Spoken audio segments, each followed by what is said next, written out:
indivisible, with liberty and justice for all. I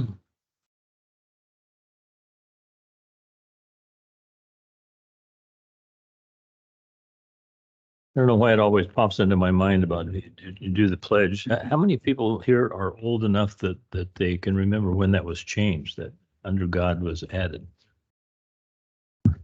I remember. I was just asking the question about how many people here can remember when, I don't know, when I was in grade school back in the 1800s, they added a few words to the pledge, and it's, I don't know, it's kind of remarkable. Or it was then anyway. Okay, moving on. Could we have the roll call, please? Director Underhill, Here. Director Ratterman, Here. Director Davidson, Here. Director Cicada, Here. President Thomas. I'm here. All right, moving on to public comment. This time, members of the public can address the board on any non-agendized item. The public is encouraged to work through staff to place items on the agenda for board consideration, and no action can be taken on matters not listed that are not listed on the agenda, and comments are limited to 3 minutes per person. Anyone wishing to make any public comment, either here or online?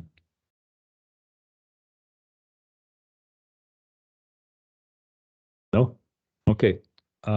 We have consent agenda, 2 items. 3A, report on the monthly investment transactions for December 2023. And then we also have 3B, authorized signatures on banking and investment accounts for the Umpqua Bank, the local agency investment fund, Chandler Asset Management, and Global Payments. Move for acceptance. Second. I just have a comment. We don't have to pull those resolutions out of the consent agenda. They're okay there. All right, so we have a motion and a second. Would you poll the board on that?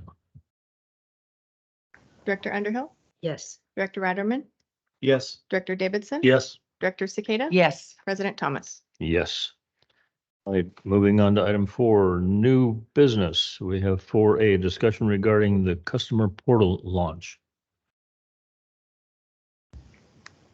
Did anybody bring a snare drum? We brought something today, but it's not a drum. Okay. Good afternoon, President Thomas, directors of the board, Kelly Richards, Business Services Manager here for CCWD, and I have the pleasure of reporting this afternoon on the status of our smart meter customer portal. As everybody is aware, this has been a long time coming. It has been a collaboration between CCWD staff, Tyler Technologies, who facilitates our CIS or utility billing program, and our AMI or automated metering company Mueller.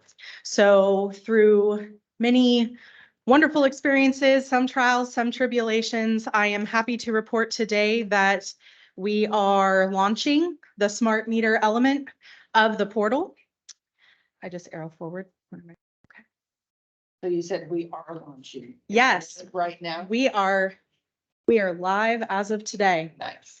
So what this means for customers who are currently enrolled in the portal or are looking to become enrolled in the portal is they will still have the same access and functionality as we did on the prior portal, which was account information, making payments, taking a look at actual PDF copies of their bills, being able to set billing notifications. But now we have a couple of new elements that get launched as a part of this aspect of the portal. And what that includes is all of our AMI data that comes through from Mueller, and that is a transfer of information between Mueller and Tyler. And then you're able to go in under the contact preferences area of the portal and set up some additional alerts that have to do with consumption thresholds. So as reported in the past, this is going to be a great feature for many of our customers, whether they are full-time residents or part-time residents, to be able to track their consumption and receive notifications very promptly if there's anything that falls outside of ordinary consumption or usage habits for their property. And so without further ado, I would like to exclaim that we are live at this point. And just a small caveat as we make this transition today, we ask that customers bear with us over the next approximately 48 hours as data is populated on the site. So you may see that you're able to have access to some data, and they're back populating data as we speak. So bear with us the next couple of days.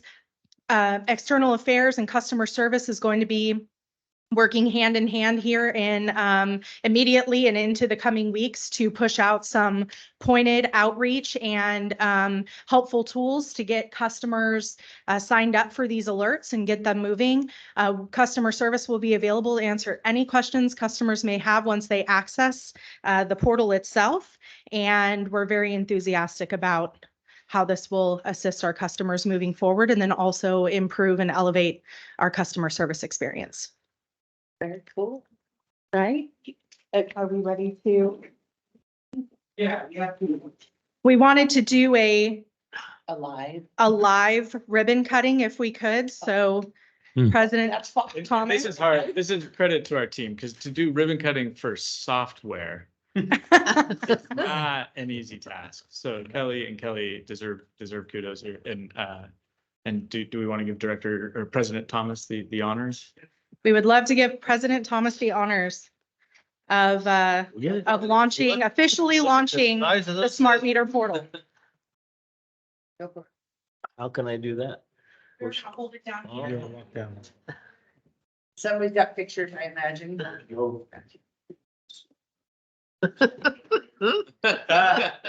Watch out for the confetti. Yeah, have the scissors been tested?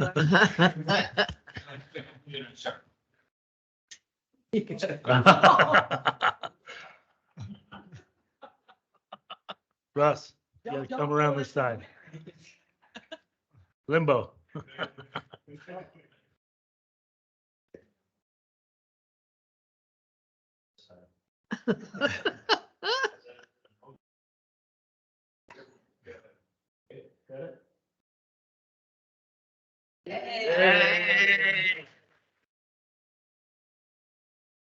Hey, Russ, if you'd cut it over on that side, we could have saved about 8 feet of this. Kelly, I do have a question. Sure. Briefly, I spoke to you about, I'm not a ratepayer, so I don't have access to that. Potentially, I'd like to go online and kind of explore it. Or unless, is there any way one of you can go online and do a short presentation via these TVs that we could see it in action? Live right now. If we don't have time, we can. Bring that back to external relations, maybe? Okay. Yeah. Yeah, I that- can would incorporate like- that into my external relations presentation and actually That would give a be- live demo. I'd like to see what it looks like because I can't Absolutely. get in there.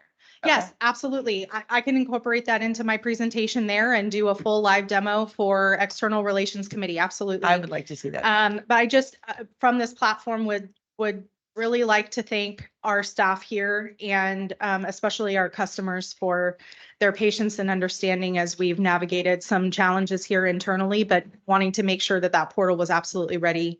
And just again, to encourage our customers to get in there, take a look at everything. And if you do have any questions, or even if you see something amiss, or you need to reach out to customer service, please reach out to us at any time. You can send us an email, you can call us. We're happy to help. And if anything necessitates, eyes on the meter or communication troubleshooting, we can do that too. So How are we promoting it to the customers? external affairs and customer service will be collaborating on some how-to guides in order to even get kind of invigorate customers to get in there and actually set up accounts on the portal if they haven't already. But then for those customers who are already very comfortable in navigating the portal the way it has been, just introducing them a little bit more visually on what the new features are and then how to set up alerts. So some basic. Where do they get that? Just on their current, if they log in for the current bill? So Or are we promoting it somehow? we will be promoting it through social media efforts. And then we've also discussed doing some videos and actually walking folks through how to do it. But then we'll also have outreach on the billing itself. And then we can also have plenty on our website too. And we have the computer in the lobby as well for any customers that come in and want to have us walk them through that as well. We have that availability. Any board members, other board members I have do. questions? Okay, let's go ahead. So you're waiting for some data to populate, right? So what kind of a time frame are you waiting for that to be complete? And what kind of an expectation and time do you forecast before it's like not so bumpy, let's say? Because it might be kind of bumpy with them learning it. Right. What kind of you think, oh, just give us 2 weeks, or it'll probably be a couple months kind of a thing? Any forecast on that? So as far as the data coming over, I've been told by Tyler that they are back populating data at this time. So within the next 24 to 48 hours, we should see historical data populating.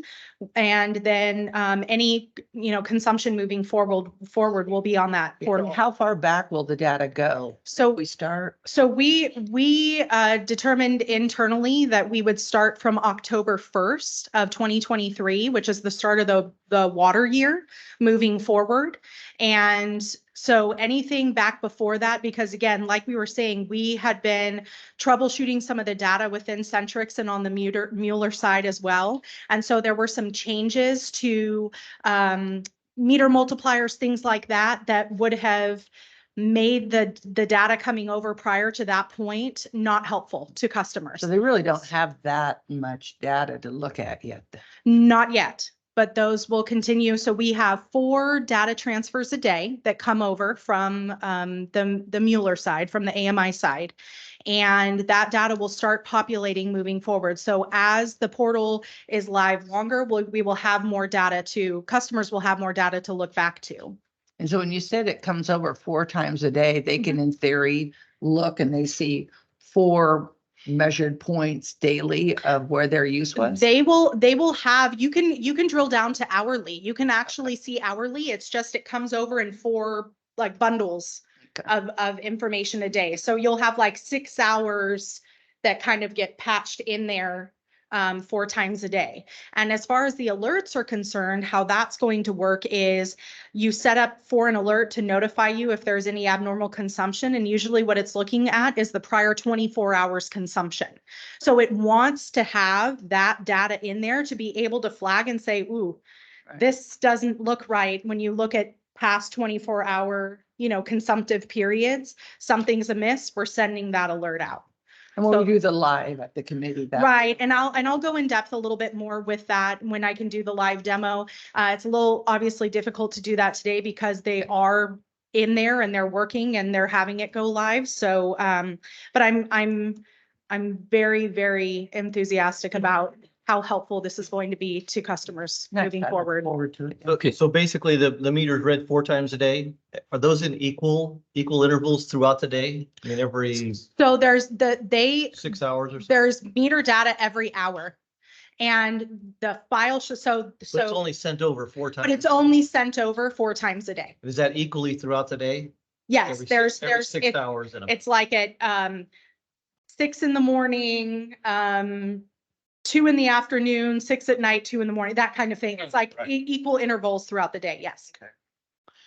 On this, the functionality that would provide an alert, does the customer have to request that, or will this be across the board that the The customer will need to go in and set up their own alert. So that will be a part of the outreach and part of the educational aspect of this, because there's some variables in there and customers get to select what works best for them. So the way they want to be notified, and maybe they don't need to know, what anticipated consumption is going to be, but they just want to know and be alerted if they have constant consumption, which could be indicative of a leak or a problem at the property. So they get to select which alerts they would like to receive and how. So would they like to receive an email, a text message, a phone call? So these are all customer driven alerts and decisions within the portal itself that we will be educating our customers how to use and set up. Good.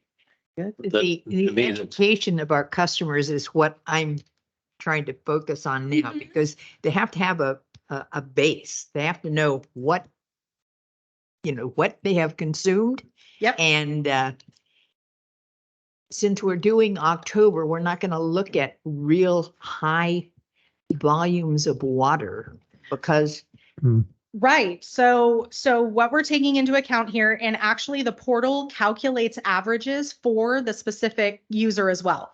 So it takes historical usage and will, when you go to set up the alerts, it will tell you on average, you use this. So it gives them a starting point. And if they would like to establish alerts based on, the average that the system provides, and I can go more in depth on how that's calculated and what they take into account when they establish those averages, but it's unique to each individual account.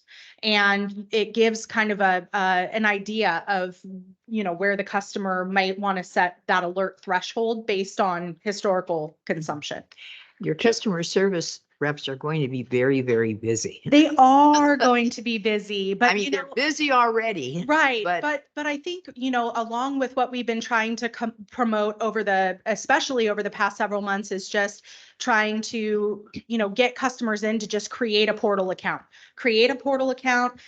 poke around in there, get familiar with, the way the portal looks now, so that when these new elements are introduced, it's not as much of a difficulty to navigate it. But we are certainly here in customer service to help any customers that need assistance. This is going to be like I said, a huge help to customers, and is really going to, I think, kind of flip the script as far as billing goes as well, because customers will have the ability and the power to be notified of something very quickly and be able to have the opportunity to remedy that and not necessarily incur a substantial bill for something that they didn't know about. So we look forward to this. I have a Go ahead. question. Yes. Is one of the alert capabilities to if a customer wants to establish, trying not to exceed the base rate, can they and incur consumptive rates? Is that one of the triggers that can be alerted? So if somebody wants to try to stay, on budget with their water usage, is that one of the alert? Consumption threshold is an alert. Okay, Yes. good. Yes, absolutely. So it's not only just for if there's an issue, you can actually say within a billing period, I do not want to exceed X amount of consumption. And once you get close to that threshold, you will receive alerts. And it will tell you, you are here, your threshold's here, and you have, this many days left in the billing period. That's- So, That's a big deal. That's right. great. Right. So a lot of wonderful features here, and Tyler is still in development to expand and broaden some of the capabilities within the smart meter, part of the portal. So we look forward to continue to work with them to see what other offerings they will have available to customers that we can flip the switch on moving forward. So are we gonna do like an online tutorial for people? Sure.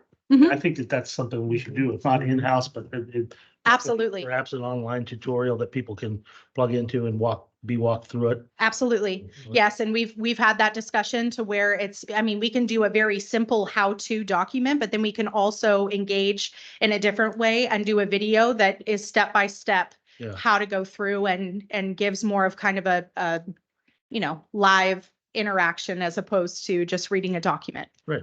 Perfect. This is really good, very good news to see, the very least, but that infrequent occurrence where you have somebody that has a route that destroys the pipe on their side of the meter, and in one billing cycle, they have $3,000 bill. I mean, this would be just a wonderful thing that if we can avoid that heartbreaking bill when it comes, and the policy only forgives half of it. So Right. good job. And so, you launch something like this, and the end game is that you're looking to have this kind of drum down the amount of leak adjustments or inquiries from customers where they're saying, we had no idea, and now we have this huge bill. As long as we get customers in there and setting up these alerts. And obviously, if people call in and they're saying that they're having issues, this is going to be some, we're going to be pushing people this way. This is going to be the best way for customers to, to empower customers to really have the ability to take a little bit more control over their consumption and be made aware if there's something that they need to address. Kelly, with that said, Mhm. and there are going to be some people waiting, I mean, not being able to set theirs up right away, or maybe never will set their up, or not able to. For that situation that Russ just spoke to, do we get alerts when that happens? So on our metering side of things, so on the Mueller-centric side of things, we do get alerts if there's something out of the ordinary. And so that will be a collaboration moving forward between customer service and operations to take a look at that and address that accordingly. And then obviously, if it ends up being a situation where it's a customer who's not set up on the portal, that's going to be something that we're going to be pushing for these customers to move forward and enroll in. Just Okay. one last thing.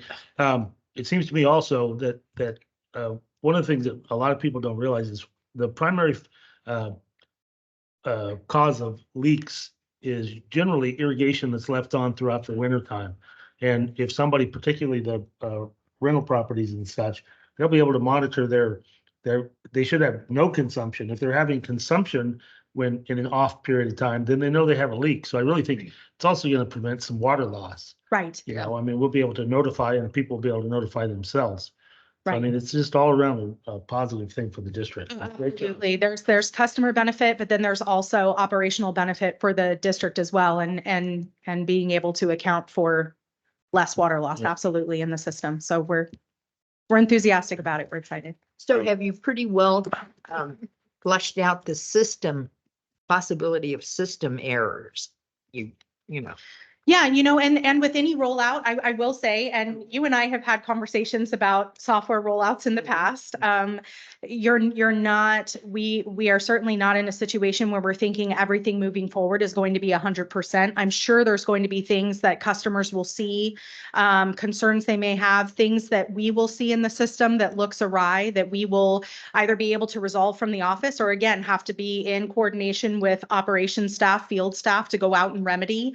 But as with anything having to do with billing, if there's anything that needs to be corrected, anything that needs to be modified within the system, if customers require billing adjustments or anything like that, that's what we'll be on the hook to do. And that's what we plan for especially the next, to answer your question, Director Cicada, over probably the next several months. I would say at least the next 2 to 3 months safely we'll be in there and probably hearing a lot more from customers and probably doing some further evaluation and cleanup, and ultimately we'll be sitting a lot better.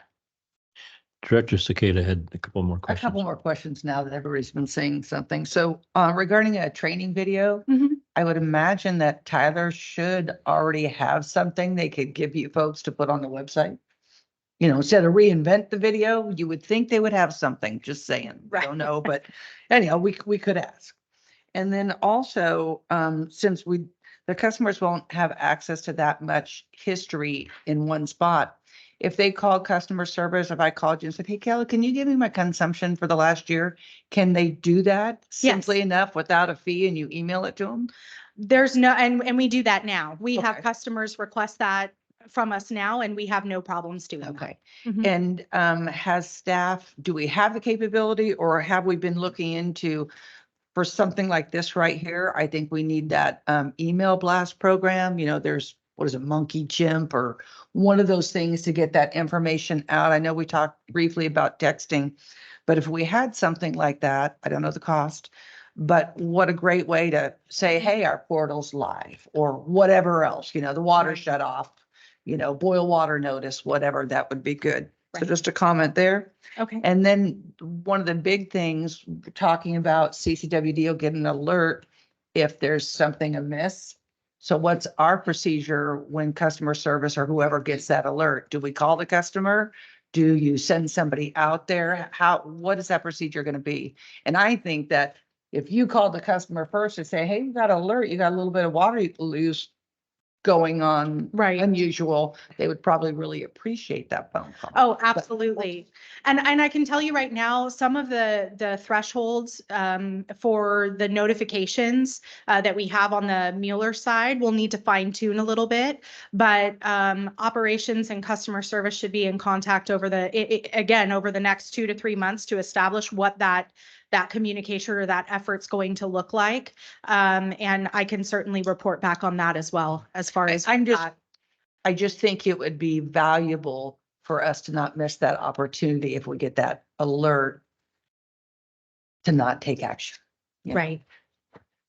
I'm done. Kelly, I think that you probably, in your group have asked all these questions, but I'm going to assume that you haven't considered this one, but will there be an opportunity for you to ask a customer that, we may detect a leak. We're going to try to reach you. If we can't reach you, would you give us permission to go turn the water off? Because they could consume if they can't respond or don't respond, 20,000 gallons a day could be consumed or out on the ground while they're waiting for a response. So we live in a litigious society. So I think that there's possibility that if you went out and shut it off and the people would say, oh my God, my pet lizard didn't. Yeah, that could be. But you had to bring that up, didn't you? But I hope you can see where I'm going with that. So anyway, we had you have to come to the microphone now. Is there any other questions from the No, board? thank you very much. Thank you. Good job. Thank you. Awesome. It's about time. Yeah, come on up. Give us your social security number and. My name is Pat Roy, Valley Springs Rancho area. First off, I'd like to congratulate CCWD on incorporating this new digital meter portal. I think it's going to be a great way to help out the community.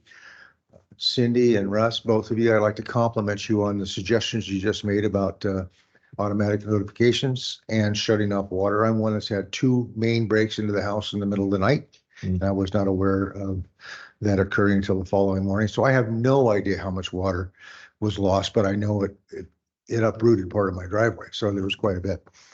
On the notifications of this portal opening, is it going to be are the notifications going to be made just web-based, or is paper or hard copy information going to be sent out to users in their monthly billing? There's still a lot of people in the area that don't have web access, don't want web access, or don't understand how to use it. So notification to them on how to make use of this is going to be really beneficial. A big question I have, which was partially answered in the addressing of the new portal opening, is will this portal in its reporting provide any kind of real-time flow rates? I know it's going to report every 4 hours with a 6-hour or whatever block of usage, but will a user be able to go to that portal, review it, and see real-time flow rates as they occurred during a reporting time span? Because that would be a tremendous tool for the public to track both usage and discover any leaks. The problem I have with the historical comparison data is somebody may have had a leak going for the last 5 years and not have been aware of it, and this could help them find it and reduce their bills and reduce water consumption for the county. You want to come to respond to that? It does. And let me know if my answer doesn't fully answer, but okay. So even though the alert aspect of the portal will take a little bit of time for that alert to be triggered based on prior consumption, as the data comes in every 4 hours or every 6 hours onto the portal, you would be able to log in and see that prior consumption for that time. When we say real time, it's not essentially real time. We're waiting on that data to be transported over from the the metering network essentially, and that database over to the customer portal. So there's a little bit of a lag time, but quite a bit more information a lot more quickly than we would have had otherwise in the past. So you would be able to log in for that day, let's say just hypothetically at 5 o'clock that evening, and see your consumption for the morning. So if something looked wrong or unusual, you would be able to essentially take a look at that time and say, ooh, this doesn't look right. But as far as the real time consumption, you wouldn't be able to walk outside and turn your hose on and then walk back inside and look at the portal and see that consumption registering. There's going to be a little bit of a lag.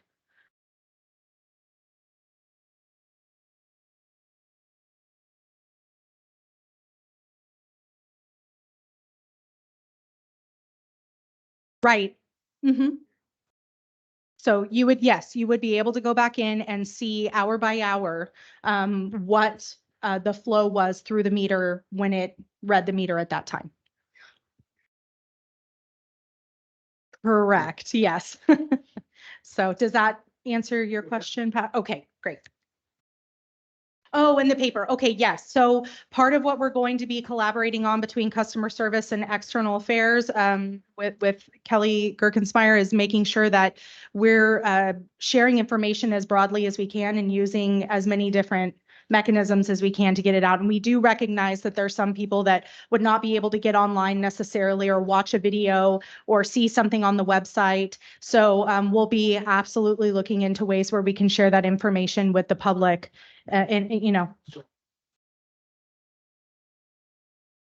Yeah, so we're going to be working on that and seeing what's the best, most financially effective way for us to do that. A lot of times when we're pushing out any kind of paper notification, those campaigns can run anywhere between $8,000 to $12,000. So we just want to make sure that we're being strategic and smart about,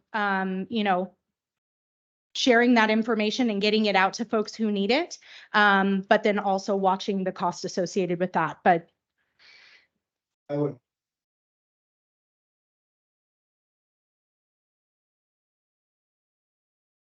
Can you,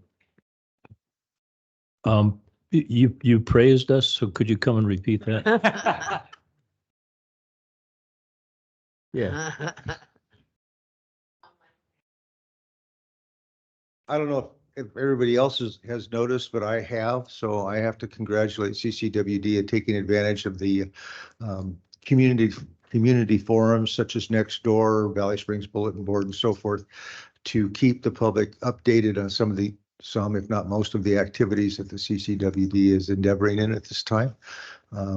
It's been quite informative. I'm sure it's caused some contention too, but that's another story. But you are doing a better job of keeping us informed. So thank you very much.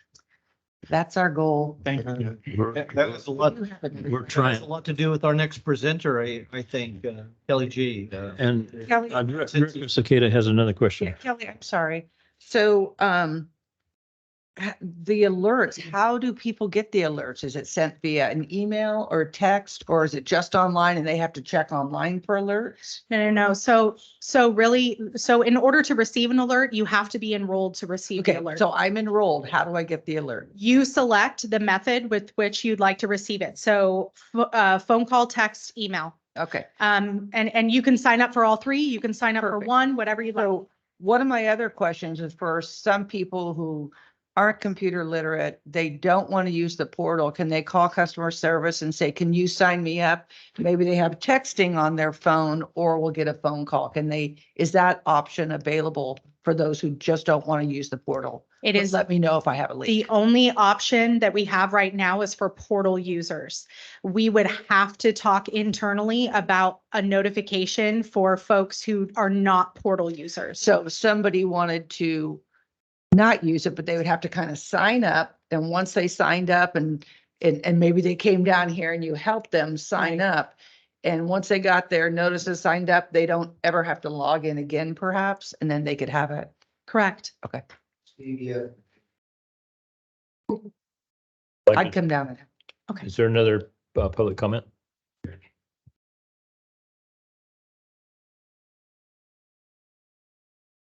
Mike Castro, Valley Springs. I'm delighted to see the portal go live. I have a couple of concerns. mostly with notification. I travel a fair amount, and when I have an issue, it would be nice if the water district showed up and shut the water down. I was traveling in Europe for 2 months. In the end of summer, when I came home, I had a water line that burst in my house and had been leaking for a week. So of course I had damage and nobody responded to anything. Yeah. Because I'm not there and I'm not going to be looking at a portal every day to see if something's going on when I'm traveling. So if there's a way that you can create a document with a notification system, that if I would be delighted to sign and say, you have my permission when you see Right. unusual water consumption to go to my house and shut it down And notify you. and notify. Yeah. Okay, I think that's really important. Not everybody wants that, but at least those who do, that I would be would sign extremely for it. helpful. I'd be willing to sign a document that says you have my permission to shut that down. Because as I say, when I travel, I'm not going to be there to respond to something that's happening. And Well, I and do not travel. not just for travel. We have so many Part-time. part-time residents up here. I mean, it's definitely something we need to try to figure out. Well, that's if true. I had another incident a couple of years ago where it was an irrigation pipe that burst in the backyard. I had absolutely no idea till I got a call from my neighbor next door that I was flooding their backyard. Yeah. And I said, thank you for notifying me because I couldn't see anything in my. That was our old way of doing it. Yeah, Now we, I couldn't see anything in my yard, but they had a pool of water in their backyard, so. Thank you. Hearing that comment, come on up, but I want to make a comment while you're walking. I got a call from one of my nearby neighbors 6 months ago or so and said, there's water running off the hillside down on my property.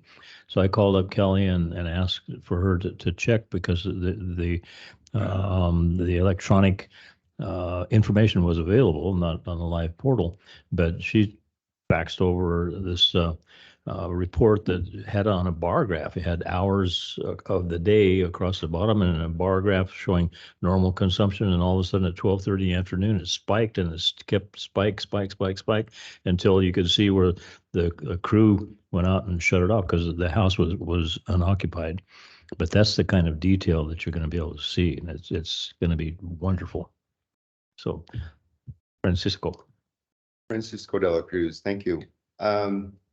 As usual, I like to understand where we want to end up before we start on the journey.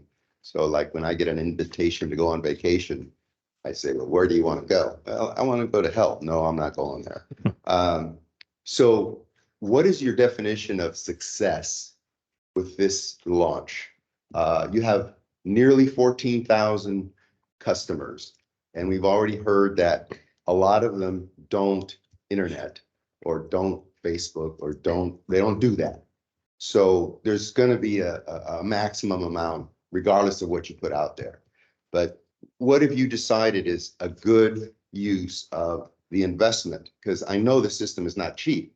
And if you have 3 people using it, then you divide it by 3 and it's a pretty expensive piece of gear. So it would be helpful to understand from your side of the house what you consider successful rollout.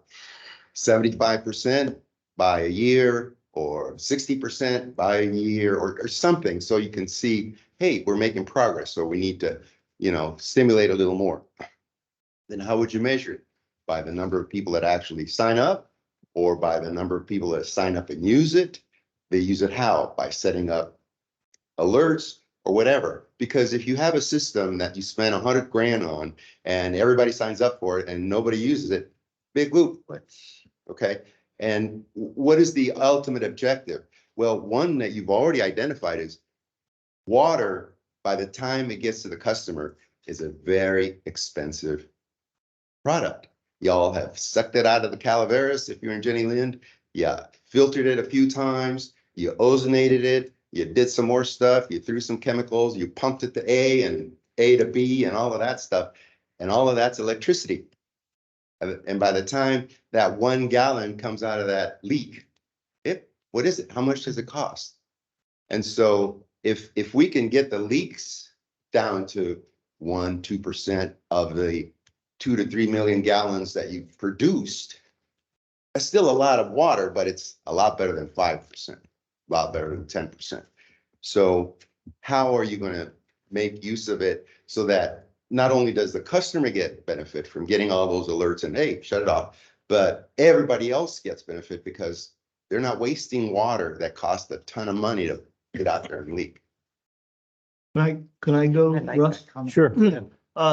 I'd like to think that the goal of this project was for information for CCWD and for our staff and what's going on with our water before it even gets, or as it gets to every single customer. If no customer decided to ever use this portal, it's still a huge success for CCWD and for knowing where our water goes and for water loss and water consumption and knowing the difference between treated water and water that's actually gets to the consumer. And if there is a bonus, it's that now all of our, and a great transparency, now all of our users know where their water goes once it gets past their meter. That's something that we didn't have a whole lot of, a lot of information on, but now we do. Yeah, and I thank you, Director Reiterman. I was going to make a similar point that the customer portal is great. It was not the primary impetus behind this project. The primary impetus behind the project is regulatory compliance, water use efficiency, standard reporting, all of those things that we track and report on a regular basis. And the inability to have accurate data and report accurate information was going to work against CCWD significantly and potentially create infrastructure projects that otherwise wouldn't have been a high priority, just based on inadequate data rather than the good data that we're going to have now. It's going to take some time for us to incorporate that into all of our different reporting requirements. But there's a lot of the primary benefit is a lot of that data on our side and our reporting to regulatory agencies on a regular basis on the targets that they've set for us. And then in terms of customer portal usage, I don't have a specific target in my mind in terms of, we'd like to see an increase of X amount because we already have customers logged in or signed up to the customer portal. We're always trying to encourage more customers to utilize it. And I hope to see an increase in customer portal usage because of this. But I don't think we've set a specific target on that. But again, I think any usage of the customer portal is sort of the icing on the cake of this project. Because one of the things that I'd like to add is the fact that, it's out there. Our customers are saying, oh, well, it's CCWD is doing it again. And it's always, it comes back to being our fault, and so they're going to be able to look at their usage and they're going to be able to pinpoint whatever it is, and we can share. We're not doing 100%, but we're trying awfully hard. Which you raise a good point in that customers are going to react. Mm-hmm. How are you going to quantify that reaction so you can take responsible action back to respond to them? For example, if you roll out a tool and nobody likes it and they all tell you they don't like it and you keep insisting on they use it, you're just going to drive the customer crazy, But if they all tell you, oh, we like this, and this, and if it only did that, it would be like fantastic. And that is not very expensive to do, but you would have never thought to do it because you're not the customer. Mm-hmm. So how are you going to get feedback on the utility of the tool from the customer perspective? Somebody mentioned earlier, Monkey. I think it's called Survey Monkey. Mm-hmm. Very, very inexpensive way to put surveys out there. You could use it based on emails. You could use it based on any number of things. And it's better than not knowing anything about how it's being received. So I encourage any kind of customer feedback loop that you can put it either on I don't know if you've done Nextdoor, gone on the help section, but you look up the question that you're looking the answer for, and right alongside, there's always, can you give us feedback? Can you give us feedback? Can you give us feedback? You never leave the page without this. Can you give us feedback? And you can either click it or not, but you always have the opportunity to say, this answer you gave was just ridiculous, whatever. We don't have that capability on the website today. And it's something that I don't think takes a whole lot to put. anywhere on your website. It just follows you along. Give us feedback, give us feedback, give us feedback. Something to consider. Okay, do we have any comments online on this? Warm them up. Damon, I saw you making a move toward the microphone. What's up?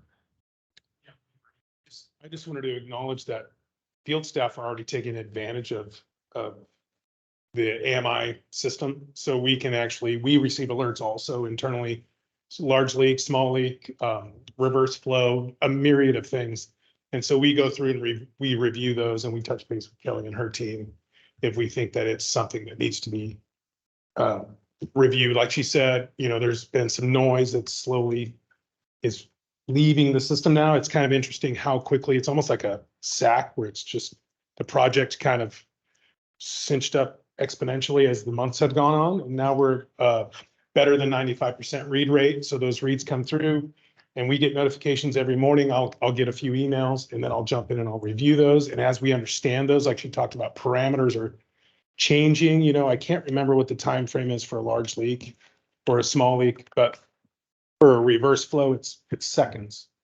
And what we realized is that we need to make that a little bit longer. Maybe it's not 2 seconds, maybe it's 25 seconds, because we realize this when the system pulses, the meters will do this kind of thing. They won't change the number, but they alert a reverse flow. And it's actually, you can't even detect it graphically when you go to look at, like you were talking about, the bar graph.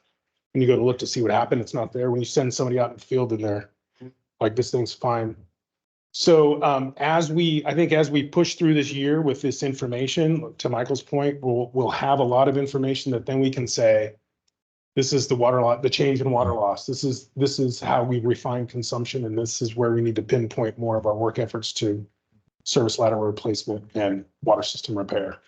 While you're there, could you look into what it would cost to get a sound truck? So we could have Bertha, a sound truck that Bertha could go out with a microphone and travel through the neighborhoods. It'd be cheaper than spending $12,000 on a one-time mailer. So put her in sin. Hire a band. Yeah. You know Anyway. what? No, that was a kind of a snarky remark, but we up here are always concerned about the cost benefit of anything that we do. And I don't know, I don't think that I would vote for a special mailer that would cost multiple times $12,000. One of the things that I wanted to comment on is Michael made the statement about satisfying our state requirements on reporting of water. And I'm not sure that you emphasize that we are fined if we don't report correctly or misreport. I mean, think about that issue. There are Because- penalties for non-compliance, both for not reporting or non-compliance with the standards that the state has set. And the penalties could be significant, not only fines, but ineligibility for funding sources. And so we just don't ever want to find ourselves in that category. And as they add new regulatory compliance burdens every year, it gets harder and harder to make sure we're tracking all that and that we're staying on in compliance in all of our service areas. 'Cause Right. each one of our water service areas is a separate system ID, separate reporting requirements for the water board. So, it's a monumental effort to So the maintain important- compliance with all of that. Yeah. And this is going to be a huge benefit for us. Right. The importance of reporting. Okay, Pat, I'd like to move to the next thing. Is this really something new? Okay, come on up.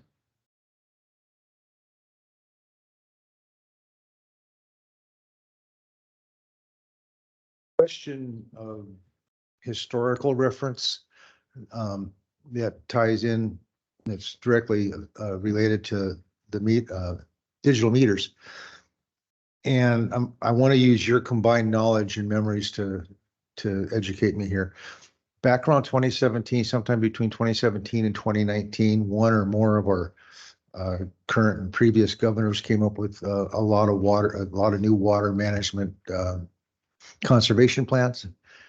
And if I recall correctly, and this is where I'm looking for an answer, was not the incorporation of digital meters by all water agencies required at that time?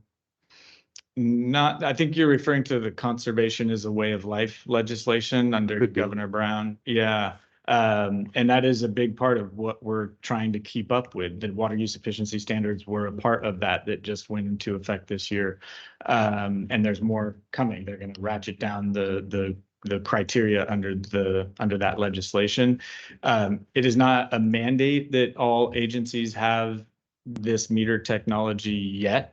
It wouldn't surprise me if we get there, but it's one of those things where it may not be a mandate for us, but it would have been impossible for, impossible is a strong word, but it probably would have been impossible for us to meet those regulatory compliance burdens unless we had done it.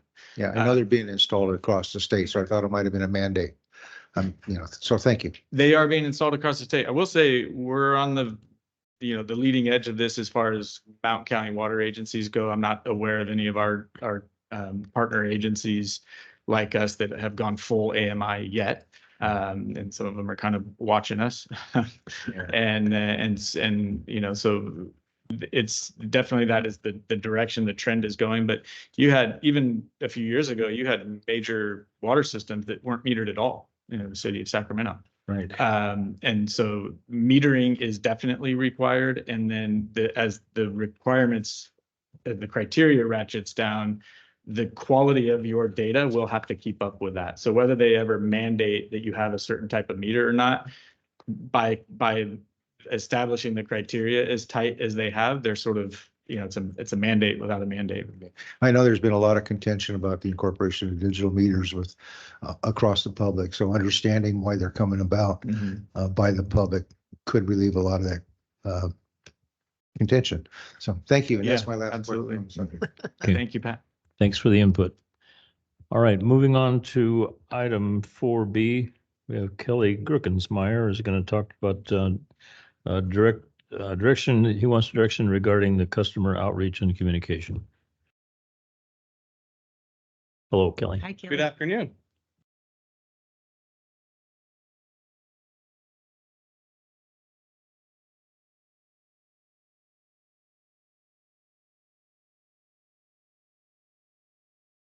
I'd like to thank everyone for being here. The topic we're about to discuss, it's mostly lived in the External Relations Committee, so I'm fortunate that we can present this to the whole board. I think it's a good idea. The topic that we're here to discuss is overall outreach, and more specifically, some of the things that have been brought up recently as far as metrics and dashboards, something that Francisco and his group has been bringing to that committee meeting. And so here we are to discuss that. Of course, that's a very fluid and evolving topic, as we know. And again, we're here to communicate or talk about overall communication, transparency, metrics, and dashboards. I want to just give a brief, the new clicker.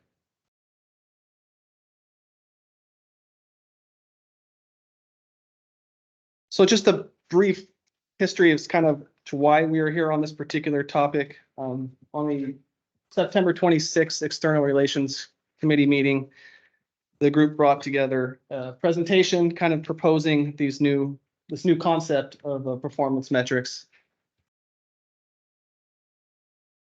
And essentially, since that conversation, I mean, that meeting really spawned, it ignited dialogue both internally and externally on the proposed concept of a performance dashboard.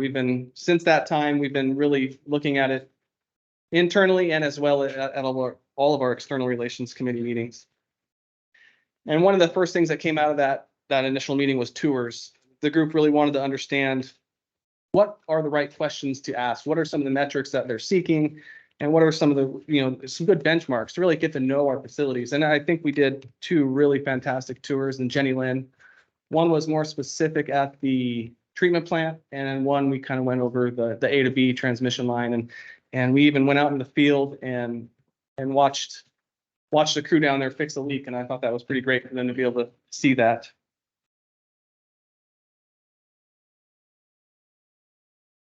The January 4th External Relations Committee meeting, the there was a proposal as for a standing item on the agenda. And in that proposal, the group was very open about setting up a the first organizational meeting. And that organizational meeting is set up for Friday. We're actually, that's still yet to come. We have a meeting set up on the 26th to have that. And I think a lot of things are going to come from that. And I think we'll be able to communicate and again, identify and agree on some of these topics.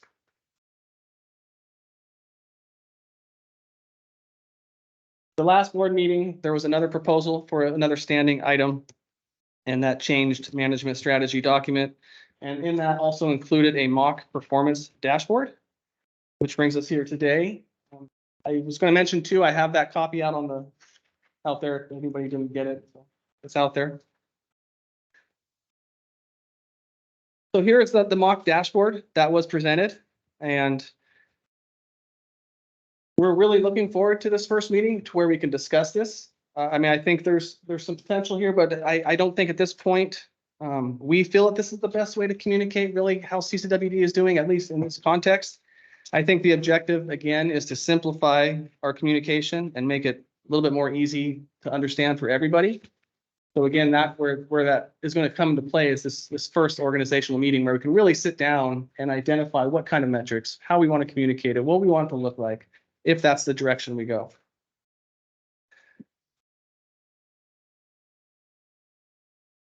But I would like to kind of take a step back and kind of go over how we have been communicating and some of the strategies that we feel are really beneficial and how we would like to move forward with continuing our communication style.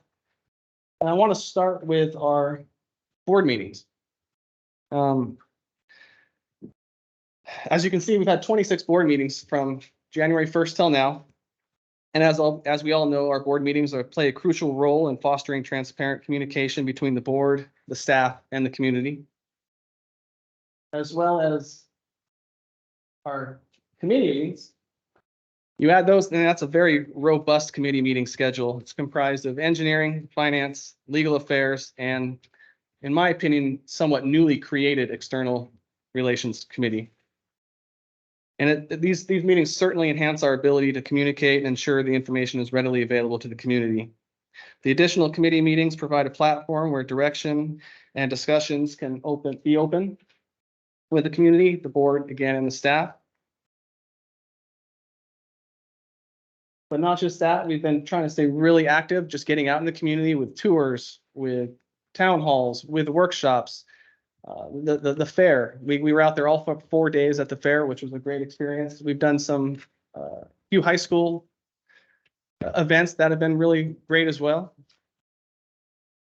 And I think that's important to notice. And I wanted to put on a map, not a map, but a kind of a, I mean, I keep calling it a heat map, but I guess it's a heat calendar in a sense, kind of showing that 20% of the working days up till now, we've been doing some sort of open public engagement. Engagement like this, where we can have dialogue, where we can have public comment, to where we can really meet face to face. You know, again, earlier we were talking about a lot of the digital ways of communicating may be the best for some, but may not be the best for others. So I still think this is extremely valuable to have this face to face with not only you, but the public and our ratepayers. So I want to kind of go over what we've been doing to try to drive more folks, not only to the board meetings, but to the committee meetings. We've simplified the website a bit, trying to make it, you know, essentially a one click to get to all the meetings. And I really have to give Rebecca some props here, because this is, as you saw before, with all those meetings, there's a substantial amount of before and after work that goes into getting those meetings not only ready, but she's going to be what's the word I'm looking for? There's other folks working on it too, like the engineering committee and whatnot. So it's not just Rebecca, but they do a lot of work just to prepare these and have them ready timely. And then again, the post too, getting the information and the materials up there, getting the video up there.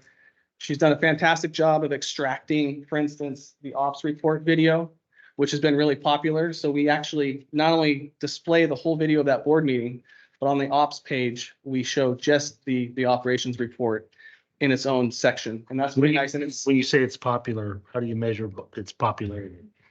people are actually engaging with it now. For instance, I just put it out the other day, and we've, within 24 hours, you know, there's been several views on our website, and then I can see on YouTube how many people go to it. And typically, nobody sees any of our videos. in the Is past. there a number? Is there a guess?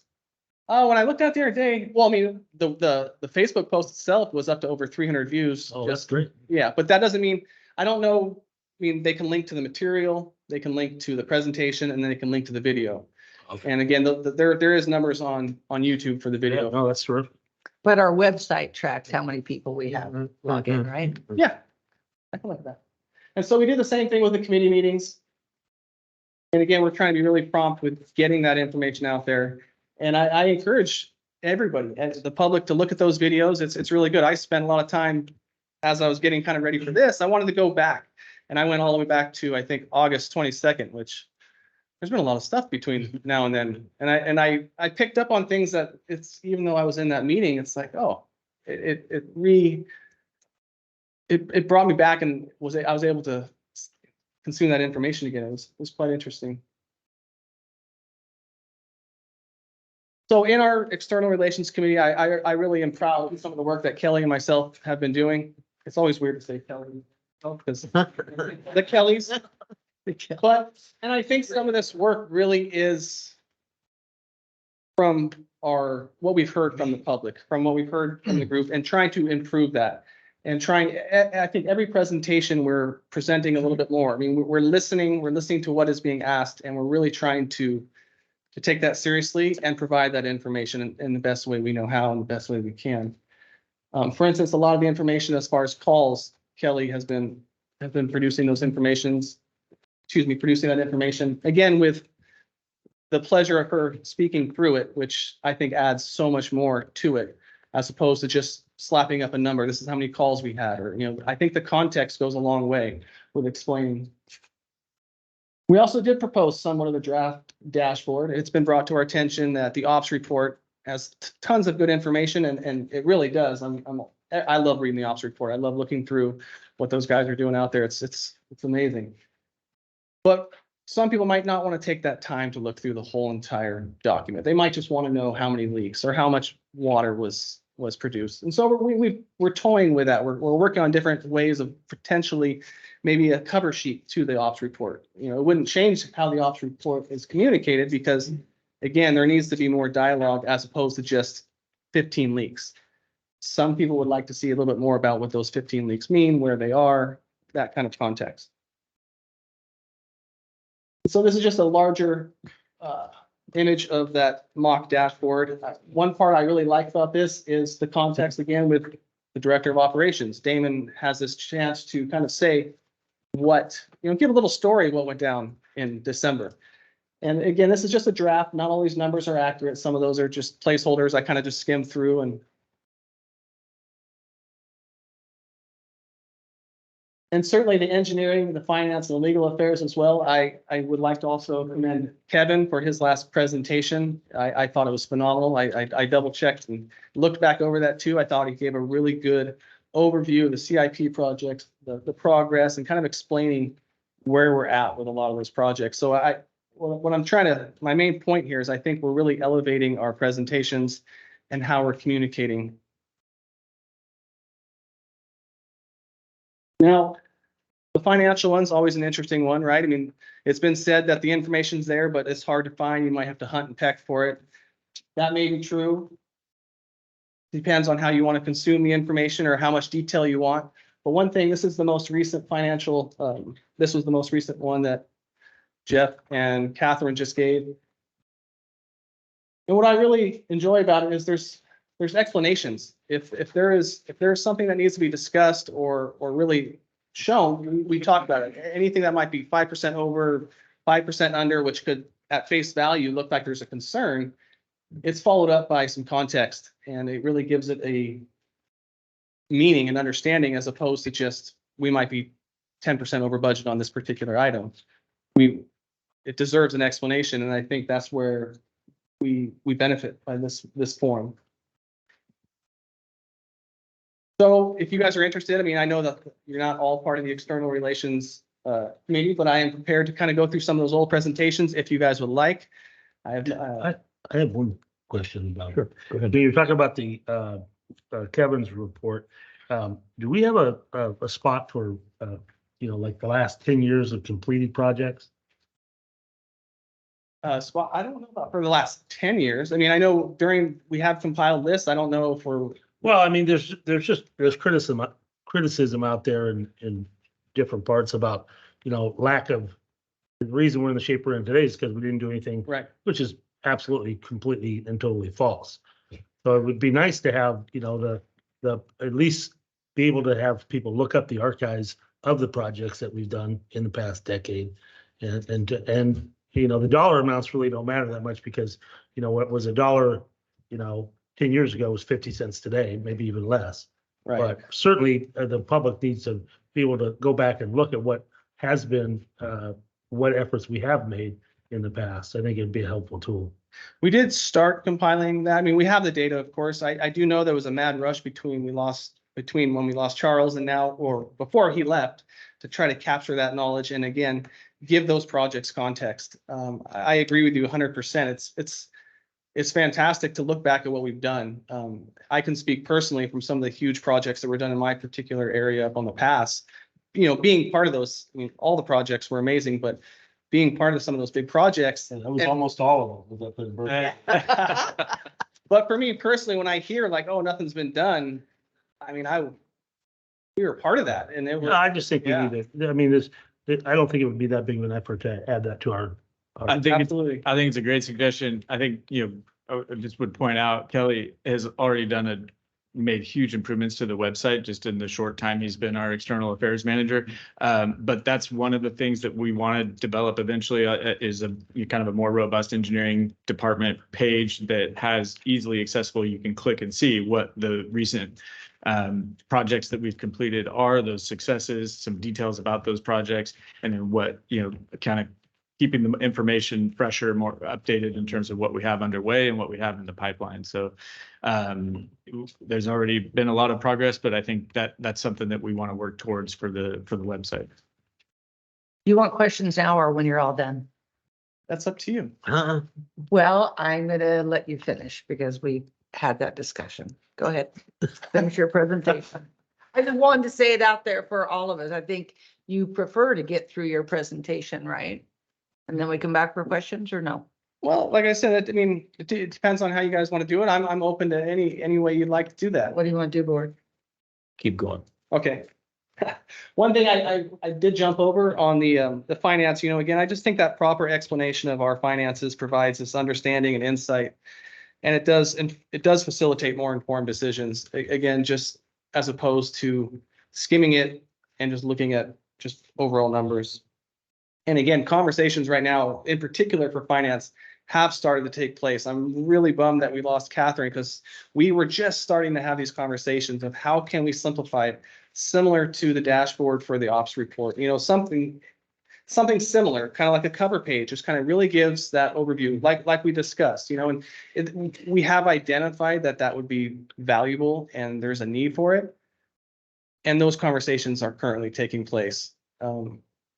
I'm really bummed that we lost Catherine because again, What's Catherine's title? I mean, a lot of people don't know who Catherine is. but what is her official title?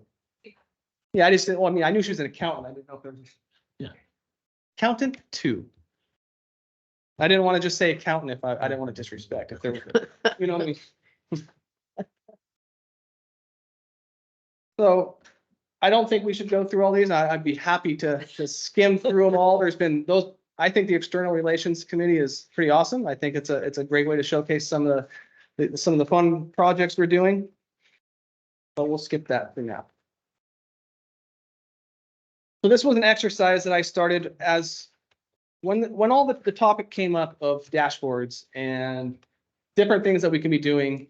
Again, something on the web page. I really wanted to get to know that and find out if this is something that the industry is doing, because I want to stay up on these things. And so I started looking just at websites everywhere. I went to Aqua's website and just my goal was to do 100. This is almost 100. It's not quite 100, but I checked all these websites for a dashboard, for transparency pages. That's what I noticed mostly is they all have a specific transparency page. And that's something we don't have at this point. And that's something I really would like to move towards. I think that is much of this information that's being looked into could be on one page. Take a, click it, and then all this information's there. And so all the blue dots are essentially water districts that have that. And that's something that I would like to move towards. One I'd like to point out is this Otay Water District. And I did find a dashboard. They did have a dashboard that I thought was very promising. I think this is something that it's pretty cool. And it's not in real time. I think they report on it biannually, but they really produce it annually. But one thing I just wanted to also mention, this is a whole different water district. This isn't, I don't want to compare to any of these water districts because I don't think some I think we can compare to, but some we certainly can't. But I do encourage you guys to take a look at that, and that may be something that we can work towards. Now, social media engagement, this was something I was going to present at the external relations. It was brought to my attention that there was a request to kind of report out some of our social media engagement. So to me, I still have a hard time fathoming like a 1,300% in these numbers. Like, for instance, our reach 1,300%, our followers have gone up 1,400%. And this is in a year, a little over a year. It's basically from January 1st to when I made this, it was just a couple of days ago.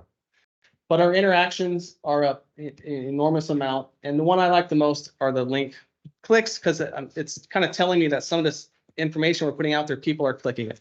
People are following the links on ops reports, or they're following the links to YouTube. And so that's up 1,700% in that time period. One thing I'm concerned about these numbers is I hope you guys don't hold it against me in in a year or so when those numbers aren't that. Because I feel like we're building something up, and I don't think those numbers are sustainable. But in the last 90 days alone. What's that? You're underestimating yourself. I'm gonna keep trying because I do want to get this story out. I really do. Our engagement just over the last 90 days is up 221%. And this is just Facebook right now.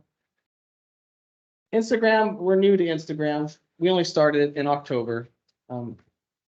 I wouldn't say this is our largest platform for getting out. There's not a whole lot of people that are engaging with it, but it is up a tremendous amount. Nextdoor, same thing with Twitter. That's kind of new to us as well. I don't have a huge Twitter following, but I'll still keep posting it because I know some people do like that platform. You mean X? I know X. It is X. I apologize. I haven't. Yeah, I should call it X. Nextdoor is also new to us, and we're really having a lot of conversations on how we want to use Nextdoor and just the right way to use it. It's a wonderful platform. I like it how I can target specific neighborhoods. If there's flushing going on in Jenny Lynn, I can just push out that there's flushing in that neighborhood. I don't need to push it out into the Evans Pass area. So I think it's really useful for that.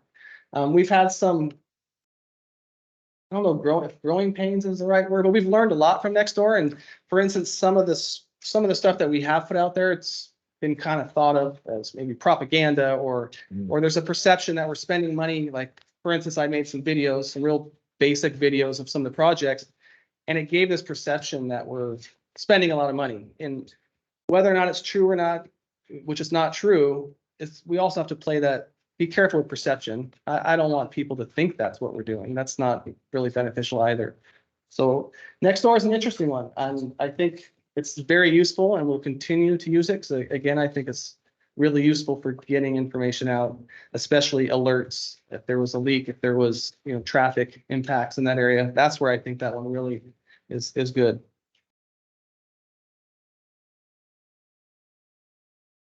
So being new to this position, I wasn't really sure when the External Relations Committee started, and I realized it was really just barely a year ago.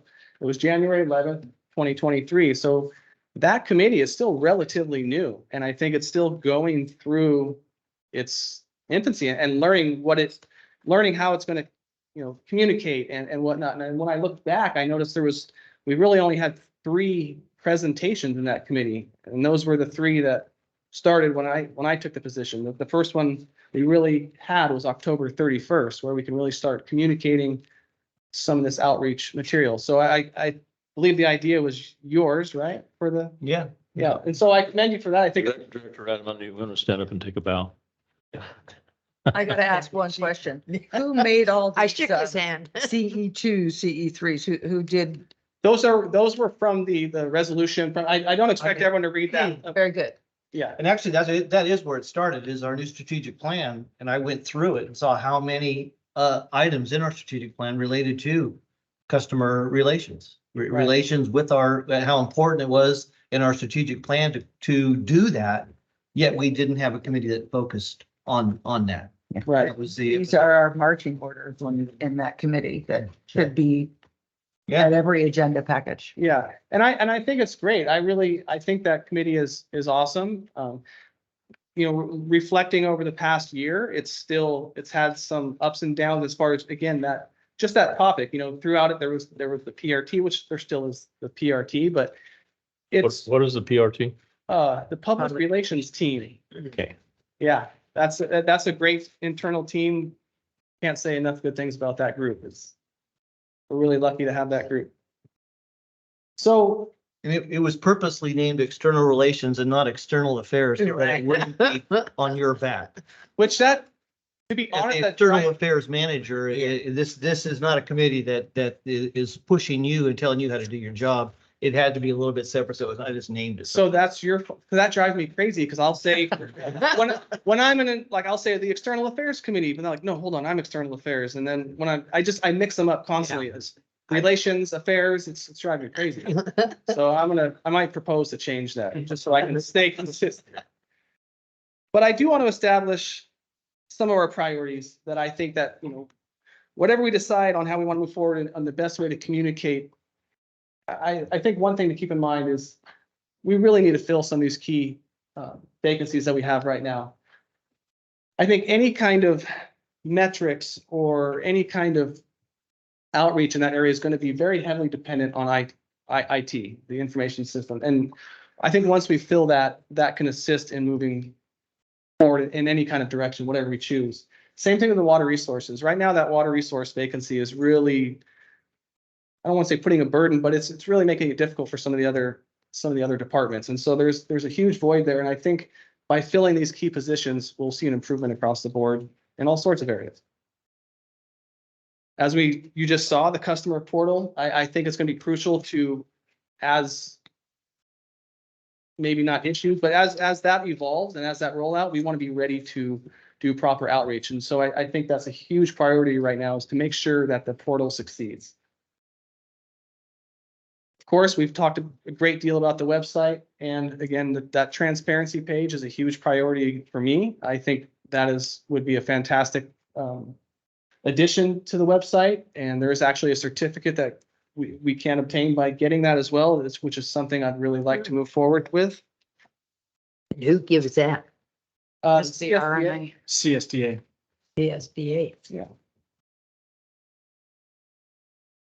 And I think that transparency page really just goes beyond simple metrics, shall we say. I think it's really all encompassing of the district in general. And I think looking through all the websites that I did and going through them, I was pretty impressed, and I definitely am inspired to do something like that. And that reminds me, one thing I would touch back on, that exercise that I did looking through all those websites. It was I was really inspired because I saw some websites that I want us to move towards and be like.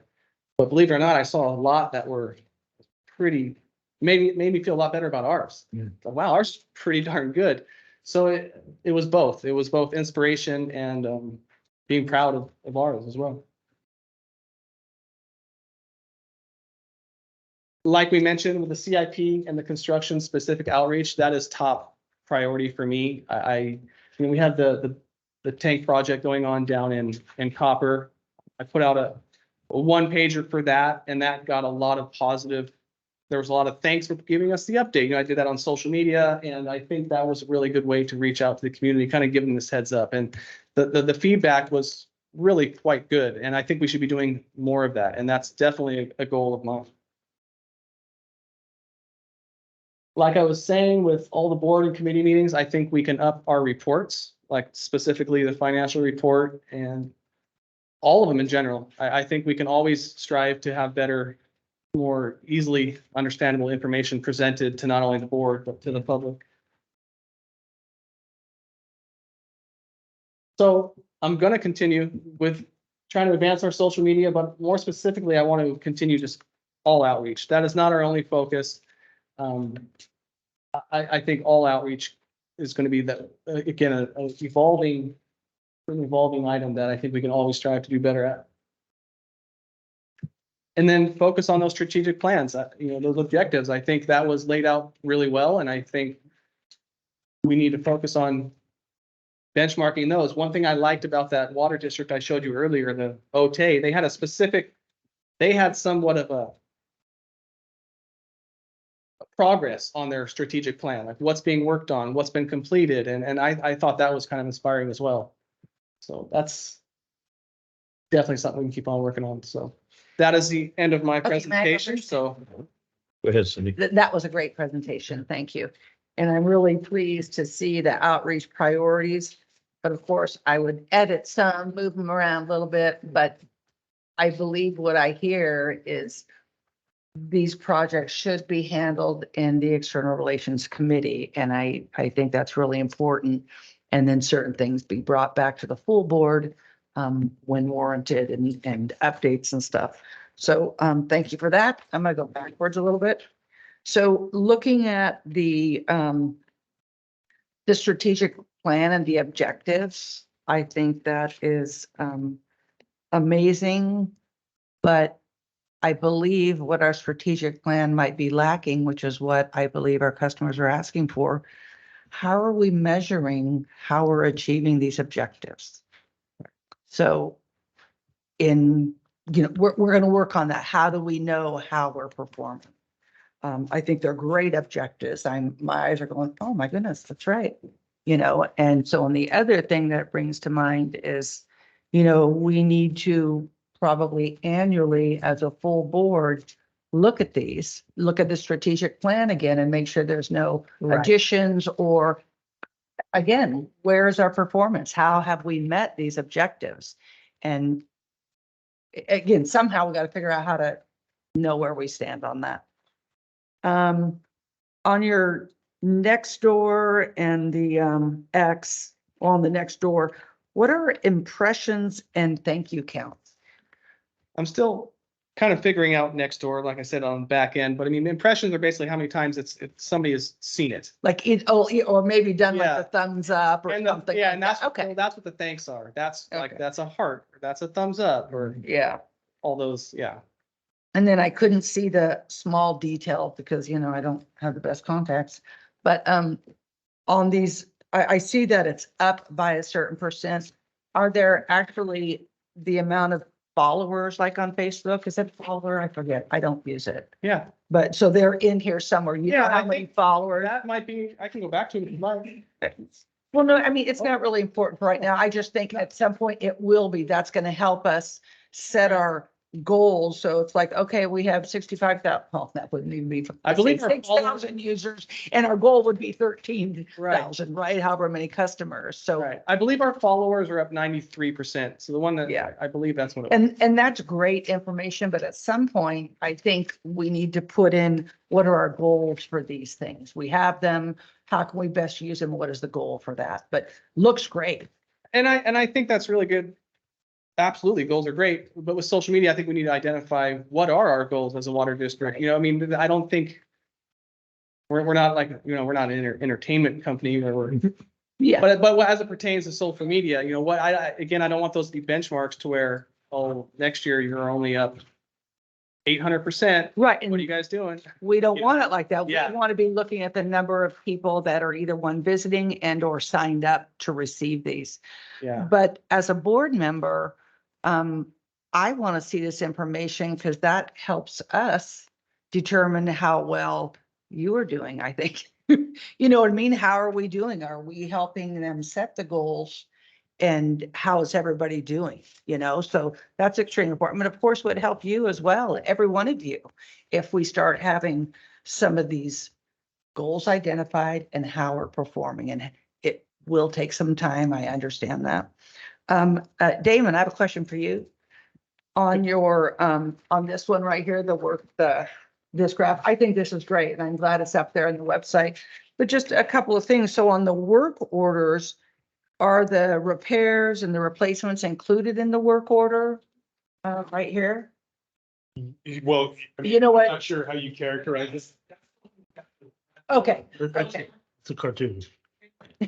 but you could, but with our work orders, you can query them or review them as Yeah. completed work orders are open, or how many were issued in a month.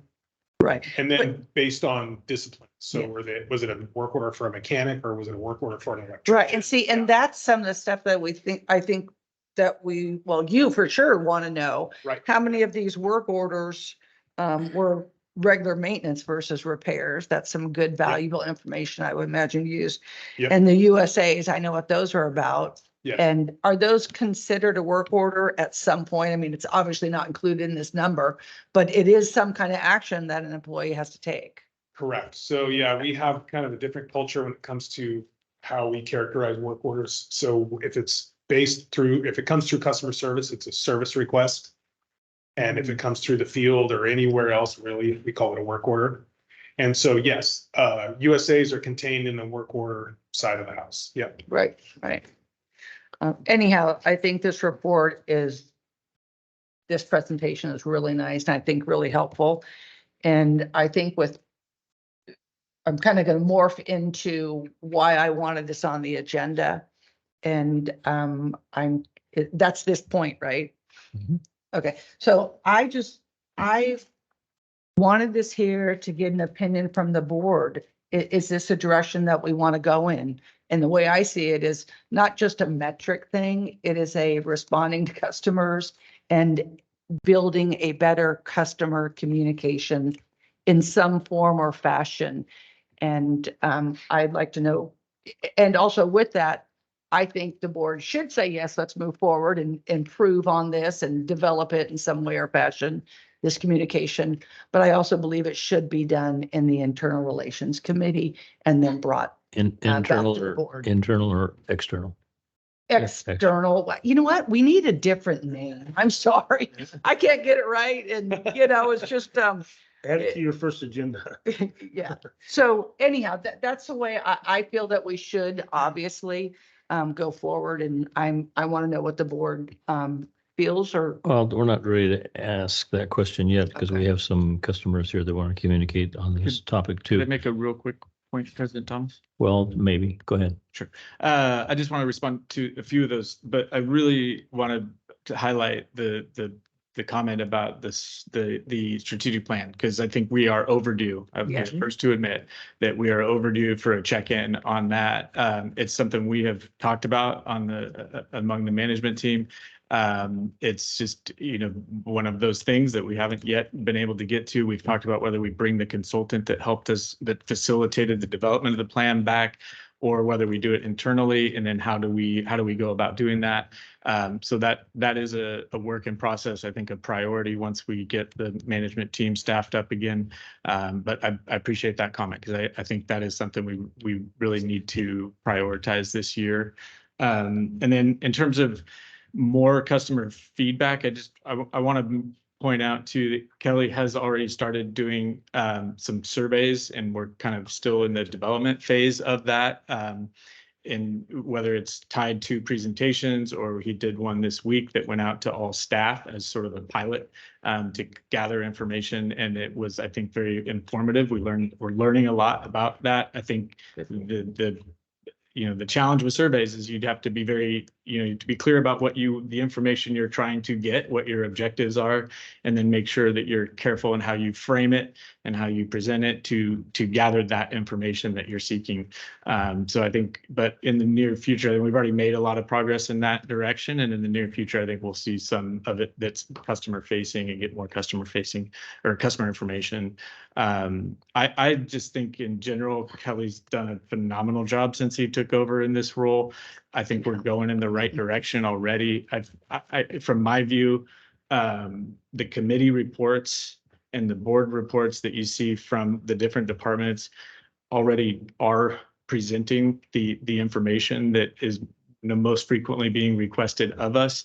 And there's always improvements that we can make on that. We've been doing it in finance committee since as long as I've been here. Cindy came on the board. Yeah, well, if you look at the finance committee, you know, the financial reports 5 years ago and look at them today, they've changed dramatically. And that's been it's an ongoing process of why don't we change this piece, and that will help present that information, you know, more clearly. And then it continues to evolve from there.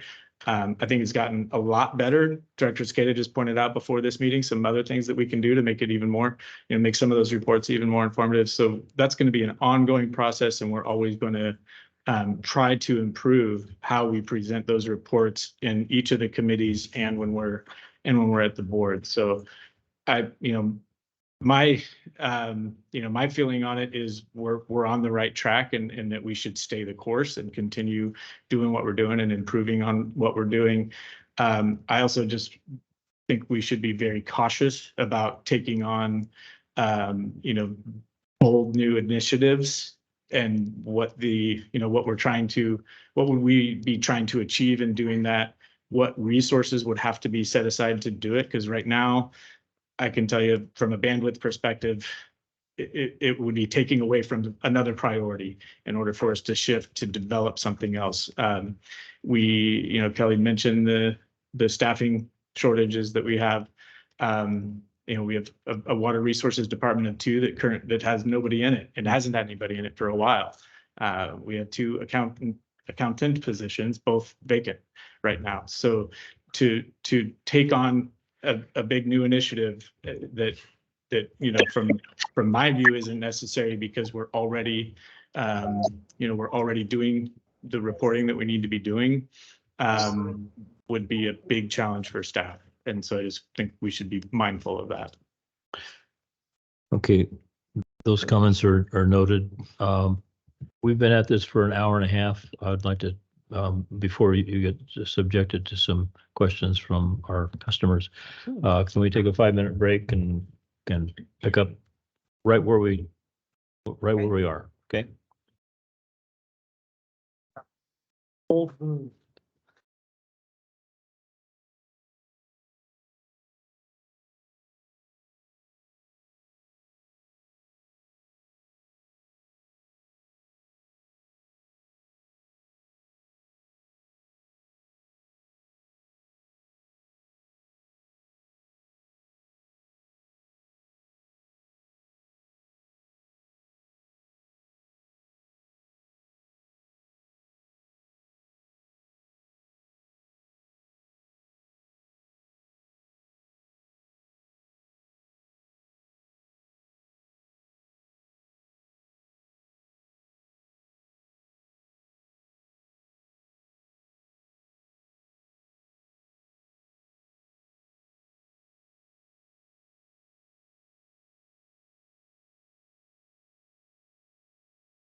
the meeting.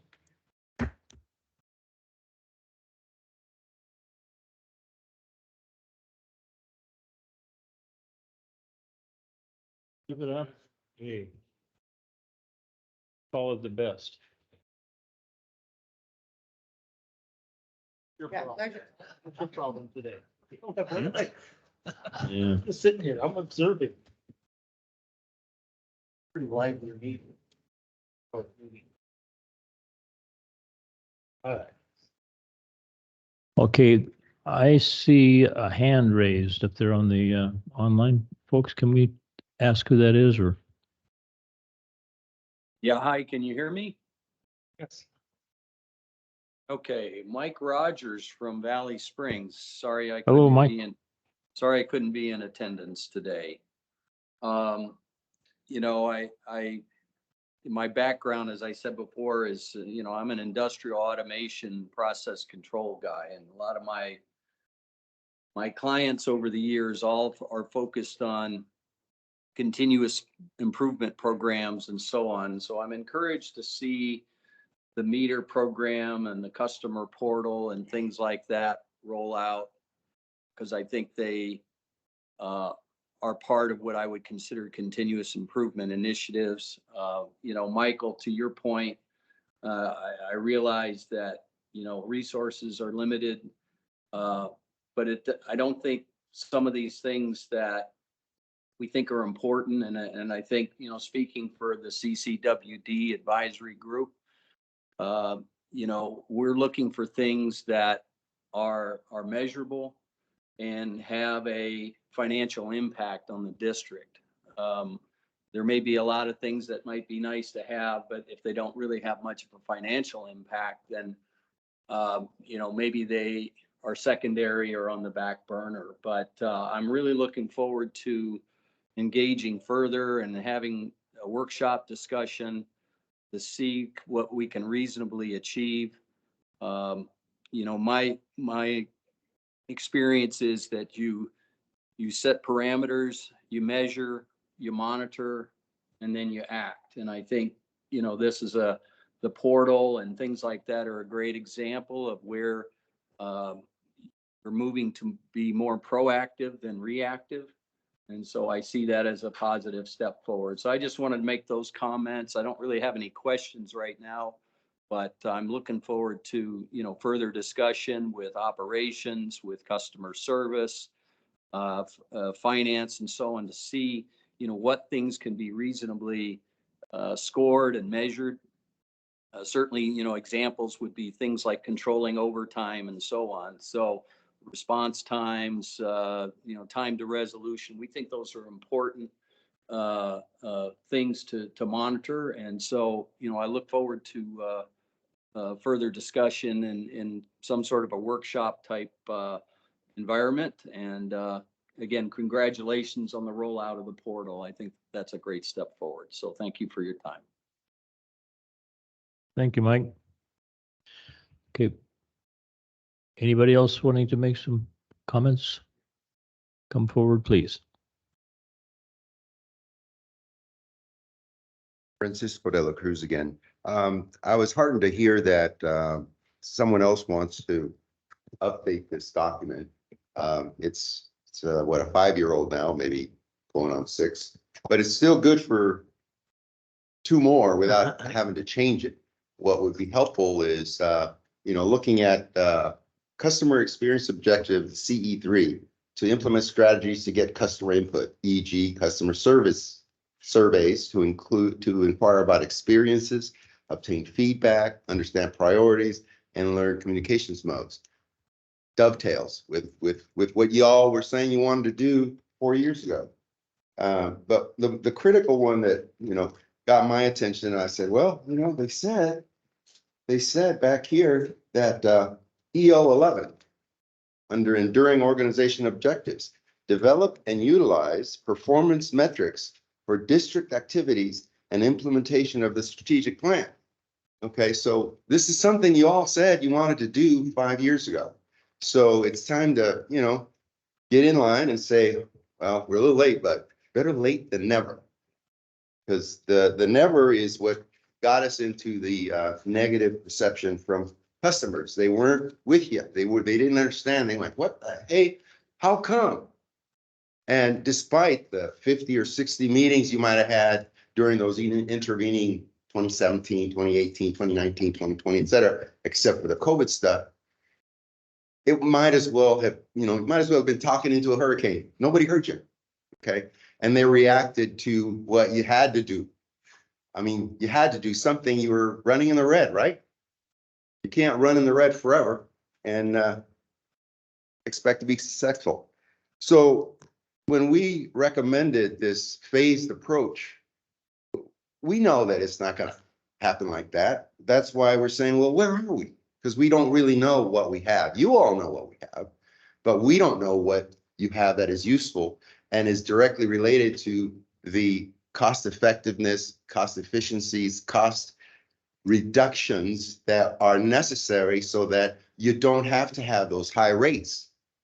That's the reason you have high rates, because your cost of services says it costs this much to do this. Well, if we find ways to reduce those costs, those ought to be translated into reduced rates. If they're not, then we're not playing the game right. Because that's the way I understand Proposition 218 is supposed to work. You're supposed to say, to produce this level of water takes this level of expenses. And there's all kinds of controversy and case law about how much you can play around with these level of expenses. Some people say you can't mess around with them too much. Some people say it don't matter. I think here the operating policy, as I understand from Mike and Jeff, is the top line matters. And you guys can dilly-dally all you want with the costs of service steady components that were used to develop the rates in the first place. I'm not going to waste my time engaging an attorney to argue that, because I think I'm looking at 5 people that can handle that discussion without having to go through $300 an hour people to communicate back and forth. So I would really encourage some serious consideration to adopting some of the things we've asked would work. What do we have? Let's start there. What do we want to have? And from the stakeholder perspective of the ratepayer, might be one thing. From the management perspective of the operations team, the engineering team, et cetera, they might have different things they want. But if we come through and do a metric selection workshop where we find a priority set of things that we want to track that aligns with agency goals, regulatory requirements, and local community needs, that's us. I think we have a winner. Okay. Now, do we do it for everything that you guys do? No, that's stupid. Nobody goes out and says, let's do it for everything all at once. We don't even know if the first one's going to work. They call it a pilot project. Let's pick a pilot project. Low-lying fruit. You always go for the low-lying fruit. I'm not asking for the world. I'm saying we got to get off of where we are. We're in a dearth. I still feel like I'm driving around like this. And I don't understand how you can manage your fiduciary responsibilities without numerical targets. With the only numerical targets I hear about is, well, we're this much under budget or we're this much over budget. The budget is a great tool. It's not the only tool. It's kind of like your speedometer. It tells you how fast you're going, but it doesn't tell you the direction you're going and if you're going in the right place and end up in the right place. That's what all these metrics are all about. So, what is the resistance to establishing a small pilot project to test our ability to collaborate with these gentlemen that know the system backwards and forwards because they do it every day. They don't even need a number. They know they can go into a plant practically and go, that hum doesn't sound right. That just doesn't sound right. We better go look at it. And sure enough, out of vibration pump or something. But they learn by doing. We have to learn by observing and measuring and tracking. And there's an old saw. You get what you measure. Well, if you're not measuring, whatever you get will do. Okay. Another old saw. Show me the incentive and I'll tell you the outcome. Well, what are your incentives? How do you incentivize your management to achieve these goals? If it's not on their appraisal, good luck. Because I used to be in HR, head of HR. I had to come up with compensation plans, performance metrics, all of that stuff. It's not like, I'm pulling it out my proverbial rear pocket. I've seen it work. And I'm disappointed that I have to squeeze so hard to get folks to say, we better get moving on this. So I encourage you to engage with the proposal, and hopefully we can have a little project going, not in September, February. Thank you. Thank you for that. Anybody else? That, by the way, was 6 minutes and 30 seconds. Okay.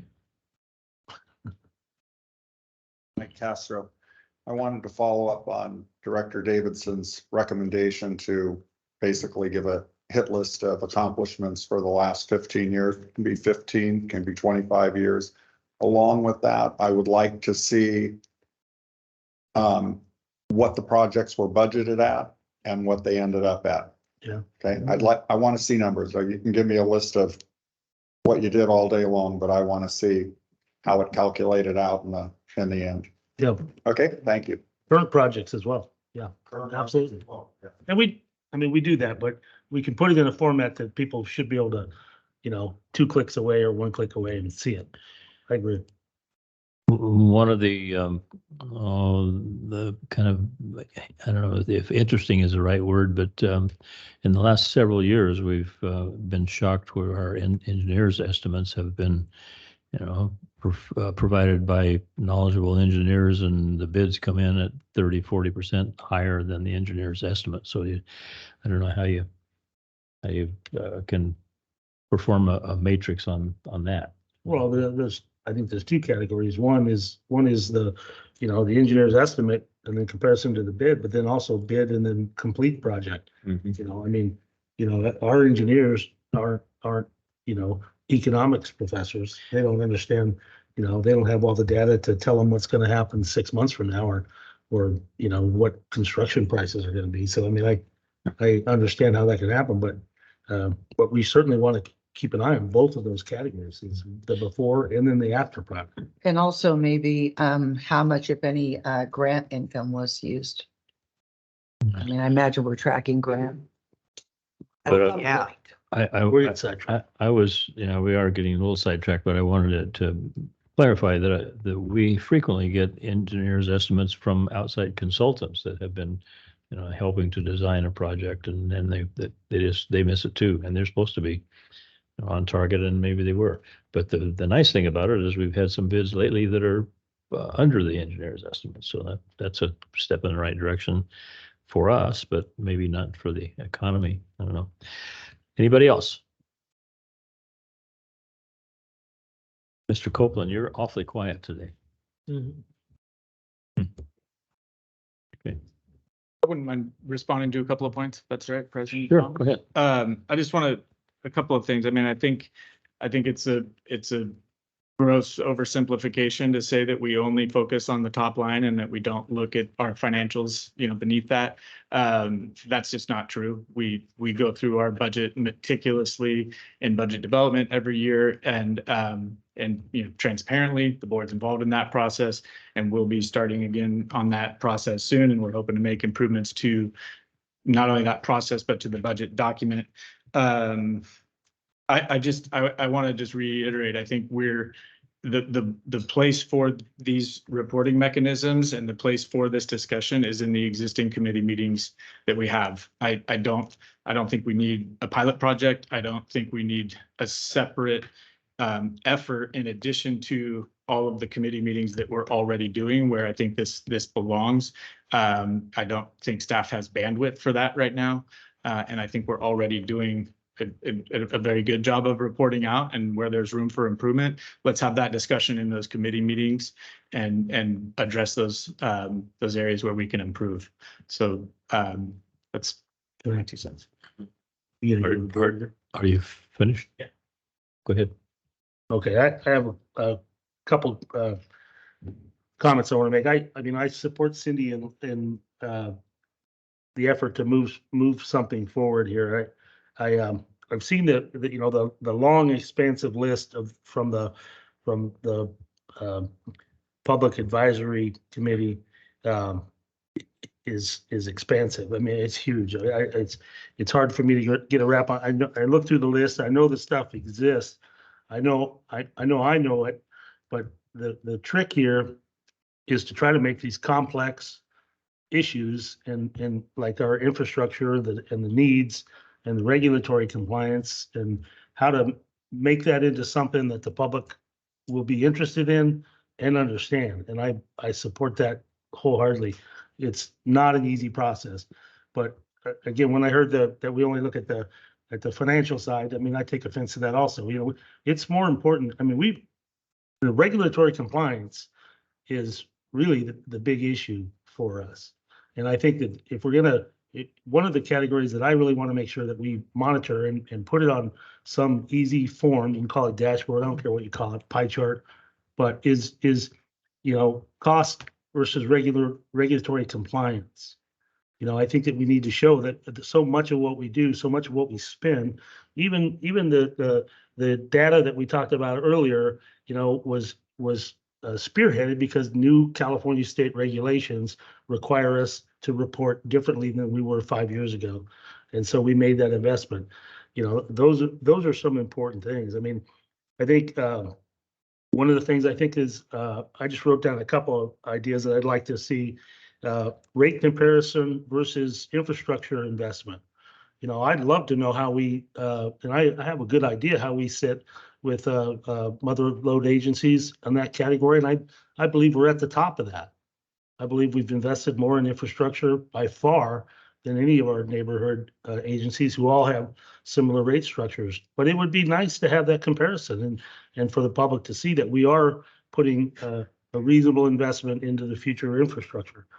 I think certainly customer service surveys, I do a lot of stuff online and there's always a tag that says, hey, are you willing to fill out a survey after? That's easy stuff. We can do that. I don't know why not, and start to compile some of that data. But I spoke with Cindy a little bit about this morning. I kind of think that because we do have so many committee meetings, we have a lot of meetings, but is it logical to request that each committee and staff of those committees come up with some of the low-hanging fruit, so to speak, but the important stuff, and then we can make a recommendation to the illicit affairs committee, whatever they are, and then they can bring that back to the full board. I mean, I think it would take the workload off of just one group, but and let's try to make this more clear. These are complex issues. I mean, any board member that sat up here and told me that they weren't in the dark for the first 2 years is just lying. I know I was, and I had attended meetings for 1.5 years before I got on this board. But I mean, these are complex issues, and we have to find a way to make them understandable to the average person that's not going to spend a lot of time on it. There's a handful of people. I mean, Francisco and Mike, they're technologically advanced guys. They get it, but we got to make it into something that, that your average person that's not going to spend a lot of time can look at it and have some assurance. So I support moving forward this, but I want to make sure that we don't overwhelm our staff who I mean, we cut them pretty tight as it is on the workload. We didn't give them everything they wanted in the rate increase. We didn't give them all the staff that they wanted. We didn't give them all the projects they wanted. So I don't want to throw a bunch of stuff on them, but I do support moving forward this, but I'd like to know the board's opinion of having each of the committees, finance, engineering, whomever, come up and their staff come up with a list of recommendations of things that we can make simpler and then come up with a time frame. I had one question that came up when I was researching this. KPI Institute, is that a consulting firm? No, but it came up in Kelly's stuff, and it came up in some data that I had, and I think that they're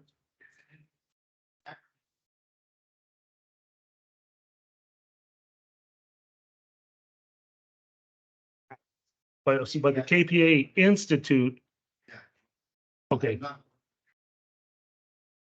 Okay, maybe it is, okay, I mean, yeah, KPI Institute is what I wrote down on one of the documents that I looked at. But anyway, I was just curious, because it seems like there are consulting firms out there that'll do all this for you, but I can imagine it's at a hefty price. And I don't think we don't want to go there. We want to, hopefully we can come up with, some baby steps and then move this forward. But anyway, those are my thoughts at the moment.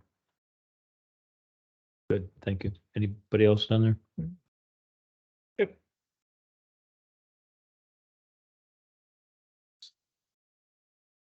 I reported it earlier, but I do want to remind everyone too. I mean, our first organizational meeting is set for Friday. I reached out in early December to try to set up this meeting.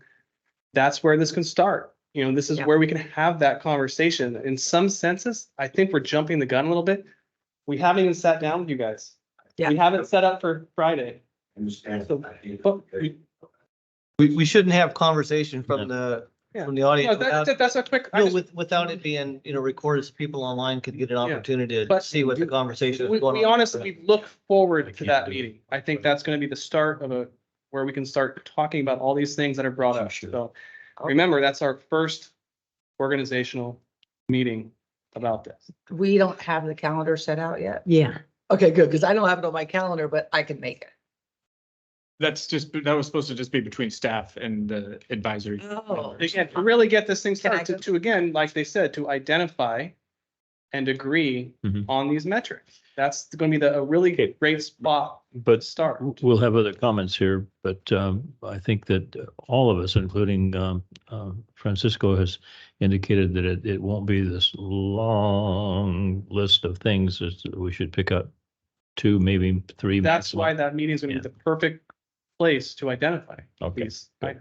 But Good. I also like the suggestion of having that discussion in those committee meetings and bringing it from there, because I think that's ultimately, we shouldn't be having a lot of separate additional meetings for this. It should happen in those committee meetings is my thought. Okay, my 2 cents, and we heard early in this meeting about low hanging fruit, and there is already low hanging fruit. There's already data out there. There's already data that's reported. And I think that can easily be put into a dashboard, some sort of a measuring device. I don't know whatever we want to call it, putting staff through a whole lot of exercises in each department in gathering new information, which is what Michael spoke to, might be difficult at this point, especially with being down a few people and some departments being completely empty. And I was going to point to this meeting, this first meeting of this group with our staff is in the future. And I'd like to hear back. And actually, I pushed to have this on an agenda item after that meeting for that purpose alone, so that we wouldn't be pointing to an empty database or an empty dashboard. I think after this first meeting, that low hanging fruit, the information that's already available and reported on all year long is already there and could be a good start to this program. And to Cindy's point, Francisco's point, I certainly support surveys. And they are easy to get up. What is our customer service there? Someone calls in, is there an automatic way to push something out to that? Hey, how was your experience? And it could be 4 or 5 answers, and a lot of information can come in on that. My 2 cents. And I am very interested in hearing what happens after our October 20 or our January 26th meeting next week. Yeah. Because we almost died when you said October. Because yes, in fact, we need to know what we're looking at. Where are we going? And until we get results of that, we can sit up here and talk about it on and on and on. Well, I hate to be a balloon popper, but Oh, on okay. Thursday of last week, I sent Kelly this email that I tried to show him just a minute ago. I said, Kelly, I've developed a time conflict with our planned January 26th meeting at 9 a.m. My attorney informed me of a hearing scheduled the same day, same time. We won't know if my attendance is required until they issue a preliminary judgment the day before, typically 2 o'clock. So by tomorrow, 2 o'clock, I either have to be in court on Friday morning or I don't have to be in court. And Kelly's response, we are not available that afternoon. Let's keep the original meeting on the calendar and hope you can make it. If you're unable to make that day and time, make it work, I can gladly reschedule. Thanks for the heads up. Okay, so, But you don't What's know. the deal? well, I don't know if I'm You don't gonna make it. Okay, and I don't want to have an empty promise. Well, we had this meeting and Well, your that guy- committee he already said he can reschedule and your committee isn't a committee of one. The rest of the committee might be able to show up. And then it would be in a timely fashion, which is what you've been looking for. If you want to kick it down the road, I'm sure Kelly's available the following week. We'll Yeah, we get down the road to follow. Thank you. Yeah. Okay, so the direction that the staff was looking for is kind of. I kind of made a recommendation. I'd like to know if the board. But I did too. Hmm? I wanted to go to the External Relations Committee. Yeah, no, but Yeah. there's got to be an order, and maybe Michael could give us a better idea of the order. But I think, certainly have this preliminary meeting with the Citizens Advisory Group. Maybe they can narrow some things down, but ultimately this has got to come from us. We're the elected officials that the public has put in charge of this. That's why I'd like to go. We're going to have committee meetings early next month. Let's get some recommendations from staff and from committee members, and then bring that to the board, and then see if we can get a consensus on 4 or 5 things that we can do, like the first phase, and then start to accomplish it. That's my recommendation. Did that make sense to you, Francisco? I mean, It's almost whatever. Let's get together, figure out what makes sense. And then pick a pilot project, make sure everybody knows what we're doing, so you know. And, oh, okay, you're working on that. well, I mean, the problem is we're subject to the Brown Act. We just can't have, conversations amongst more than 2 of us I about understand the that same part. issue. So I that's why I'd understand. rather bring it to the committee, to each individual committee, and then forward from that. So I I would don't hope want- you'd agree with that. I mean, I don't want you to violate the Brown Act any more than I want you to violate any other thing. And I understand I've got to work around that issue, but you got to start somewhere. And we have been trying to get something going since August. And here's the first actual, what are we going to do? okay, so here we Okay. are. Let's do it.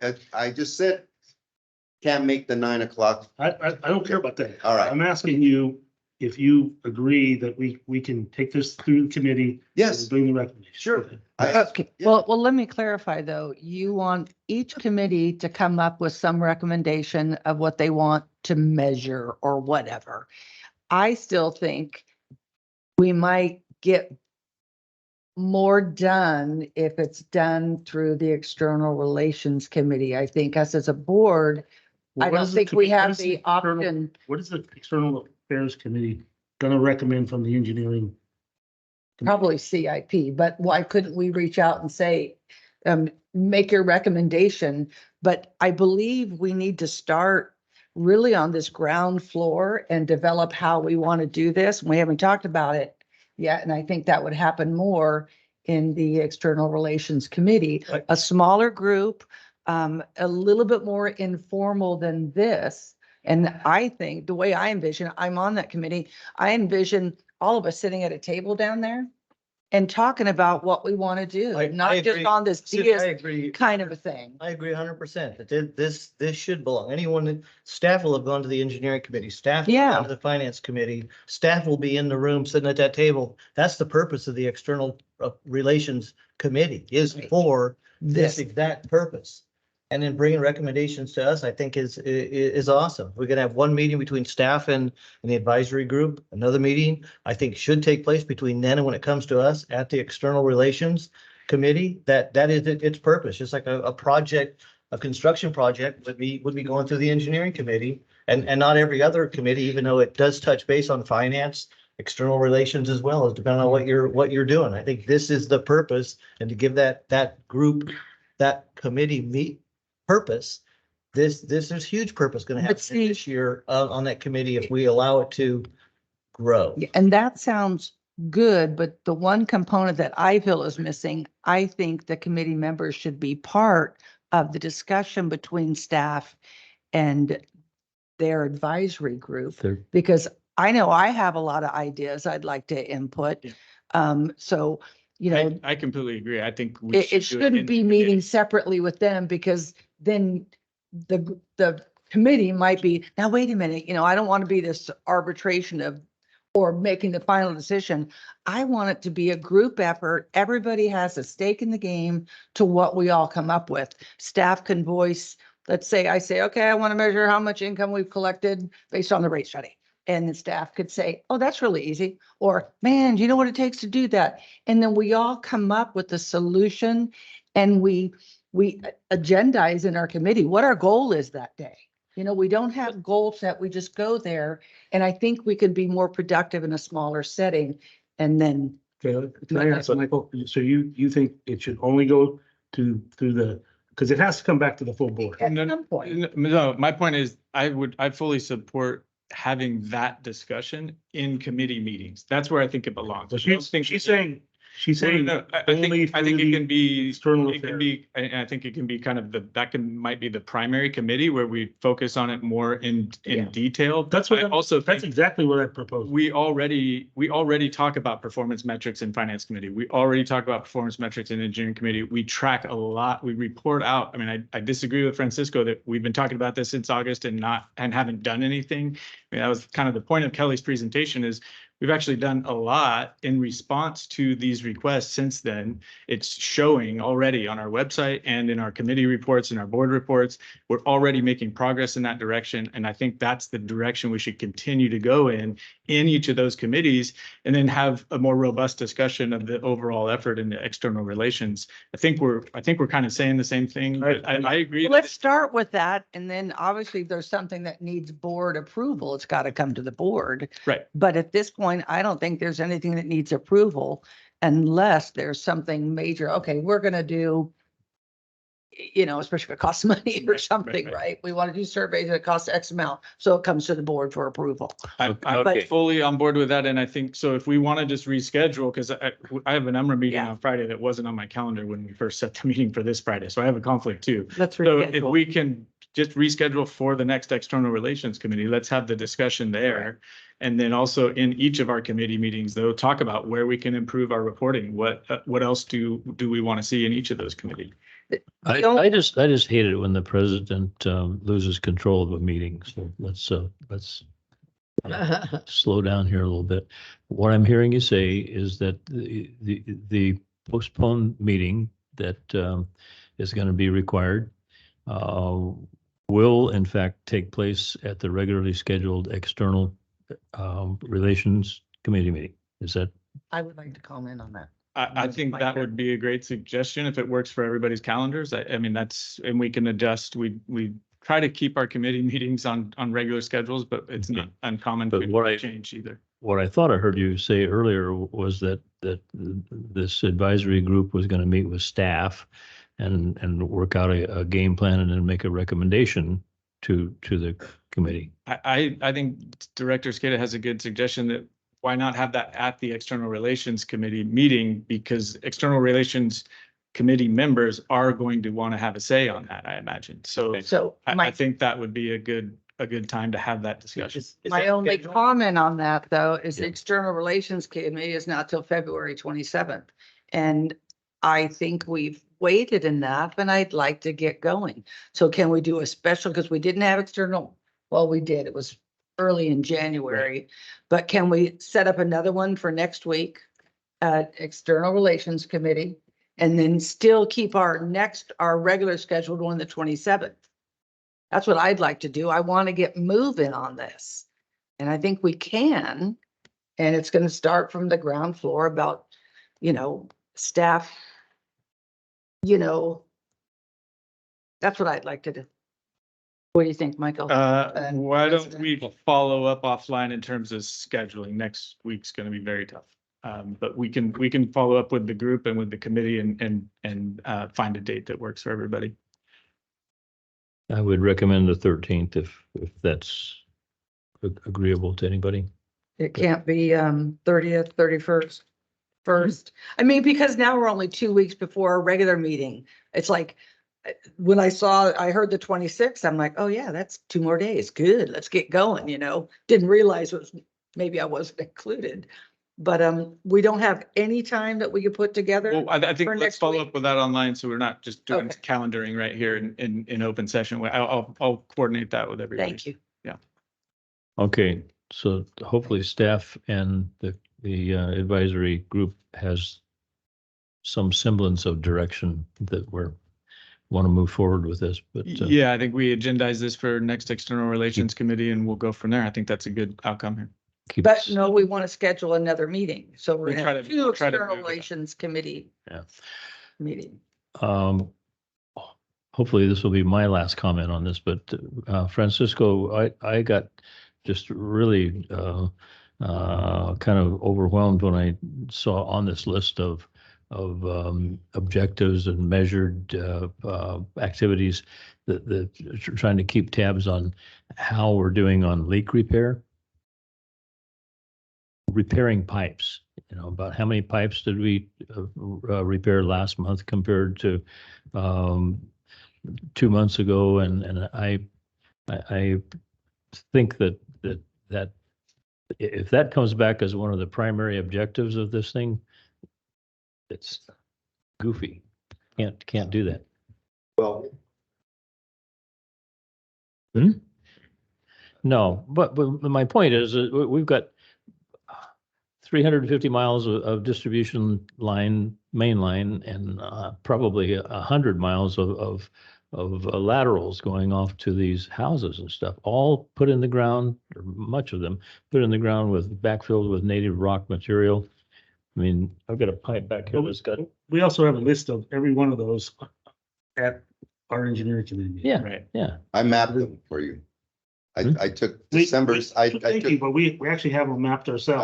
I- Still believe it or not. not acceptable. I mean, not accessible. You have it, that's great. I didn't have it. I have no idea what the density of the leakages are. I have no idea. It's that customers, I think, would be more receptive to something about how long does it take you guys to come out and fix my thing? What's the average? Is it a day? Is it a week? Is it a couple of hours? Mean time to repair, okay? Repeated repairs. Those things are meaningful to customers. I've called 4 times, you've come out here 6 times, and I still have a leak. That shouldn't be occurring over and over again. I hear that too often, okay? And it might be that the crews are busting their butts and they can't keep up with it. Well, what are we doing about it? That's what that is about. I don't need all this stuff. Trust me. That's why it's agency goals, community goals, strategic goals, all have to be massaged and say, you know, that'd be nice to know, but this is, you gotta know. The Okay, nice to know, leave off. The gotta know, you go after. okay. All right, moving on here. Okay, we're going to talk next about 4C, discussion and action regarding request to purchase a pipe hunter, vac hunter, dual axle hydro excavator trailer. Good afternoon, directors. So, Something different. Something different. yes. I know you've been playing a lot of gigs. You didn't start a hair band, did you? I'm, so this is, I'm gonna, act in I think it's called The Wizard of Jesus Maria. It's this play that's gonna happen here in San Andreas, so Great. just kidding. I might get a CCWD, long sweater though, and wear it to the board meetings with my staff. We'll see. Could all be gone next week.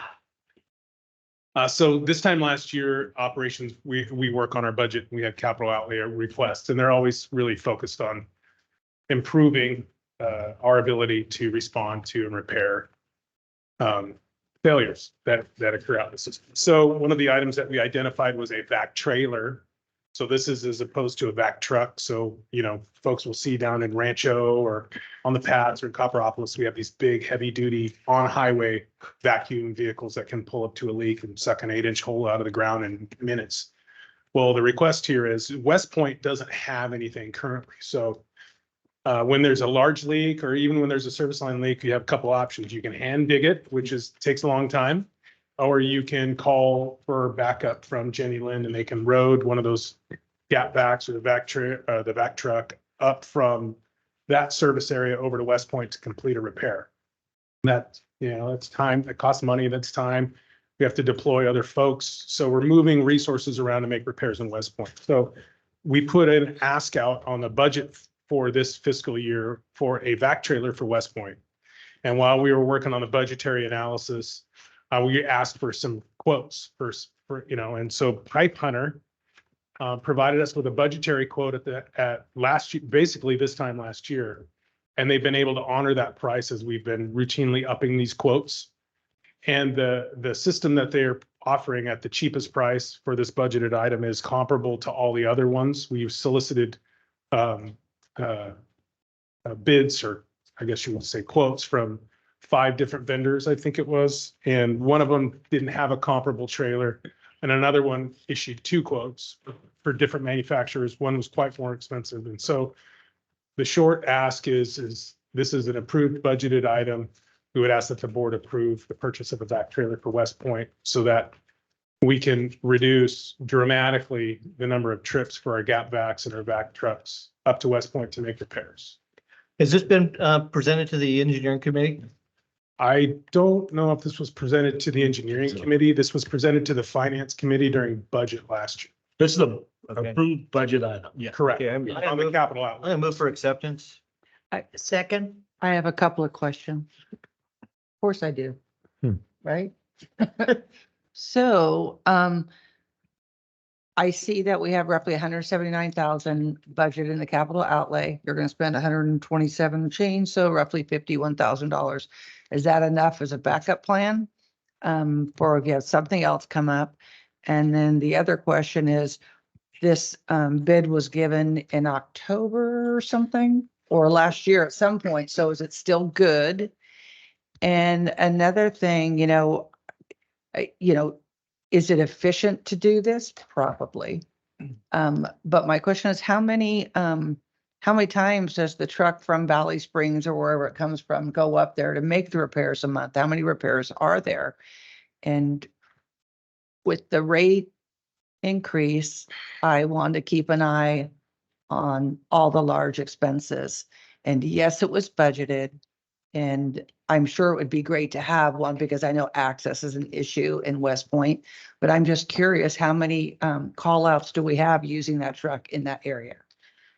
Great. So, so first question about the cost. So we budgeted pretty much the cost of the item, including tax and the tire freight. So we're pretty much a couple bucks over what was quoted. And so that quote was originally issued last year, and then it was periodically re-upped, for lack of a better term, over throughout this fiscal year. And where we are now, the budget or the proposal is still valid. So we're still good to go. That's the cost. So that is what we budgeted for. Okay. So in terms of trips, every other week, the gap vacs is what we call it, can be up in West Point for 1 to 2 days. So you have, a crew of 2 to 3 from Jenny Lind heading up to West Point. Could be 1 day to do service line repair, water main repair. It could be another day to assist with work associated with septic tanks. So remember, we have 100+ septic tanks in West Point. They need to be inspected. They need to be pumped. They need to be cleaned. We take advantage of the vac truck or the gap vacs to do that also. So I would say on average throughout the year, a couple times a week. Okay. So is there any savings on labor Yes. by buying this? yeah. Absolutely. So So, you'll- so that's part of one of the components on the unit has a hydraulic boom. So you can operate that hydraulic boom with a remote control.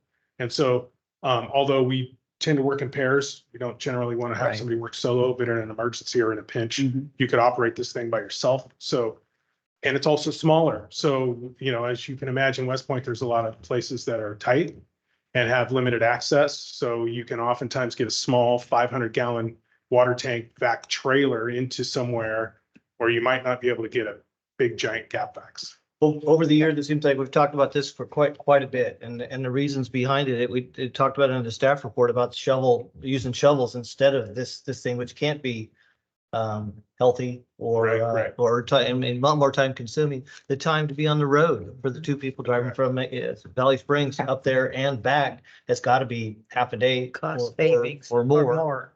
And and again, we've talked about this, we budgeted it last year. This is awesome to finally be checking this piece of equipment off this list. And I think can all see the benefits of having the right tool to do the right job. Okay, Storage. I want to acknowledge that we have a motion and a second, but there's still These time are to ask questions. questions, so. Storage, So we have a warehouse at the wastewater treatment facility where we can store the trailer. Yeah, it's essentially the distribution / collections warehouse. So we have a backhoe in there, and there's an office for the distribution supervisor for that area. what kind of theft do we have up in West Point? Well, so it's combating theft is continuous, I can tell you that. We always can track footprints, or we have security cameras that we can catch people. But we really can't make them out. We can catch vehicles, but they're off in the distance. We can't get license plate numbers. So it's minimal. It's more like vandalism. So they'll try to get into a diesel tank to take fuel, and they'll cut the pump control. So you can't, flip a switch on and run a gas pump to fill your equipment. Now you have to go get an electrician to get this thing fixed. So we're constantly working on that. In the ops report for next month, you'll see some of the work that construction and our distribution supervisor did up in West Point to limit access for thieves. We have a lot of property up there, and there's a lot of ways in. It's And so far away. challenge, It's right. far Yeah, it's away. Right, yeah. What's the life expectancy of this equipment? We should be able to get 15 to 20 years out of this. Yeah. And- If we're using it hard. And it's a trailer, so nothing worrying about electric or anything like that. Electric And we motors, have a everything, carb. mechanical staff that can keep this thing running. So with getting this, will every district for the most part, or have their own spot now within a? Pretty much, yeah. So there's vac trucks at all of the larger systems. And then West Point will have a trailer. And then we have some small satellite systems. Obviously, they don't have equipment like everywhere else. This is an electric powered vehicle, right? It's a tier 4 engine. Oh. So it's carb compliant with doors. And so we'll be able to use that while we're towing it with an electric truck. And they're going to allow for double towing, where you can actually tow the trailer and the generator that will charge the electric truck while you're working at the same time. It's amazing. You worked that out. Yeah, we're working on that. Okay. It'd be like we could see 2 water skiers behind the ski boat. My experience is more with pushing rocks through a grout pump, but you occasionally get things hung up. What happens when this is a 4-inch suction line? What happens when you get a 5-inch long rock turned sideways in this hose? So usually, in my experience, we would have somebody man the hose and cut off the suction. Yeah. And then either in the perfect world, the rock drops out, or you have to take the pickup tube off and bang the rock out. I mean, there's any manner of ways of doing it. You turn in reverse and blow it out? You can't, but that would be pretty interesting. And I wouldn't recommend just bare hand grabbing it either, because then they're done that. Well, there you go. Yeah. It's been getting back to my experience is that it's much more likely that problem will occur at 4:30 on a Friday. Yes. And you have to 2 o'clock in the morning. Yeah, and you have to beat on that thing. Yeah. I have no problem with this purchase. It's looks like a good idea. Thank you. We had somebody that wanted to make a comment on this.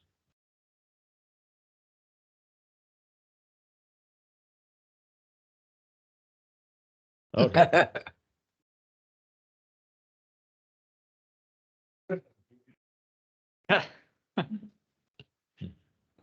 Gosh, you snuck in a paver before the price increase, and now you're trying to sneak in a vacuum cleaner after the rate increase. When does it stop? Just Ralph, real quick. This was in the budget I prior to I the rate increase. understand, but when's it gonna stop? when are you gonna stop buying toys to make up for this lost time or this commuting and this moving around of equipment? I just want to make that point being known. I mean, okay. This is gonna be more cost effective than it would be to add distribution staff to the West Point service area. Okay, and the other thing is, the quotation is good for 15 days, and it's October 6th. We have confirmed the quote is still, they will still honor the quote.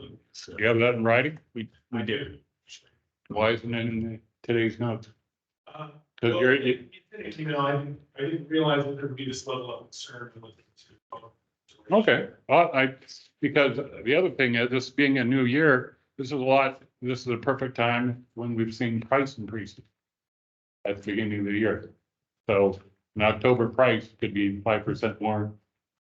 Yeah, well, and I can tell you that, with the direction from this board, it can be asked in the staff report, the purchase would happen. So the purchase is for a certain amount for a certain described item. Right. And if all of a sudden we get the old switcheroo, then we can't buy the item, bring it back to the. Next. Wait till Gary was sick.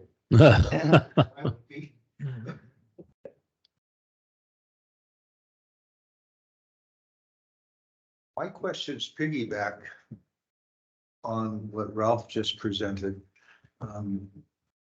The reference to acquiring a new trailer and thefts that occur in West Point and cost effectiveness is what was brought up. Okay. I'm one of those people that's always believed that labor and tools or assets management is a liability. So I'm in favor of acquiring new long-term useful assets. But I'm just wondering if cost analysis has been performed, breaking down the labor costs associated with moving equipment from Jenny Lind up to West Point over the span of a year versus the expense of buying equipment. The same thing applies to thefts that are taking place at various locations. Have we performed a cost analysis comparing our volume of losses against the cost of manned security staffing some of these locations that could oversee and better deter thefts? I mean, there's a way we can actually establish cost effectiveness other than say, well, that sounds like it's more cost effective. There are numerical methods, and have we employed them? Thank you. Well, you gotta sit down now. Yeah, so. Sorry. No, you're good. I can tell you that while I haven't assessed it over a year's time, I have looked at what the cost is to bring a 4-person crew and a gap vax 45 minutes up the road from Jenny Lind to spend half a day making repairs and then to drive back. And then it's, but I don't have a breakdown annual over what the month expenditure would be if you were to lease to own this piece of equipment. I don't have that for you. Yeah, we did have some of that discussion though, when we included this in the budget, because we went back through the budget multiple times. We cut a lot out of capital outlay. This item stayed in because of those discussions about the cost effectiveness of it. And then to your question about loss, this is an item that will be insured, and we do try to prevent loss wherever we can, but it wouldn't be just a reimbursement insurance. Be insured. Oh yeah, we don't want to have to go that route. And when it comes to loss and when it comes to theft, if we're losing a vac trailer, it's being presented to the board. Yeah, I mean, this is not a shovel, and we recognize that, and this will be kept in the warehouse. And this will, yeah. I recognize.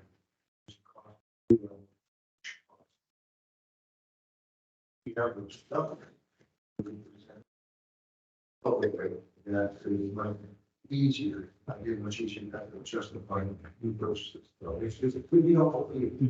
Yep, I totally get it. And this year during the budgetary process, I will have that information when I bring forth new capital outlay requests, because I will have them.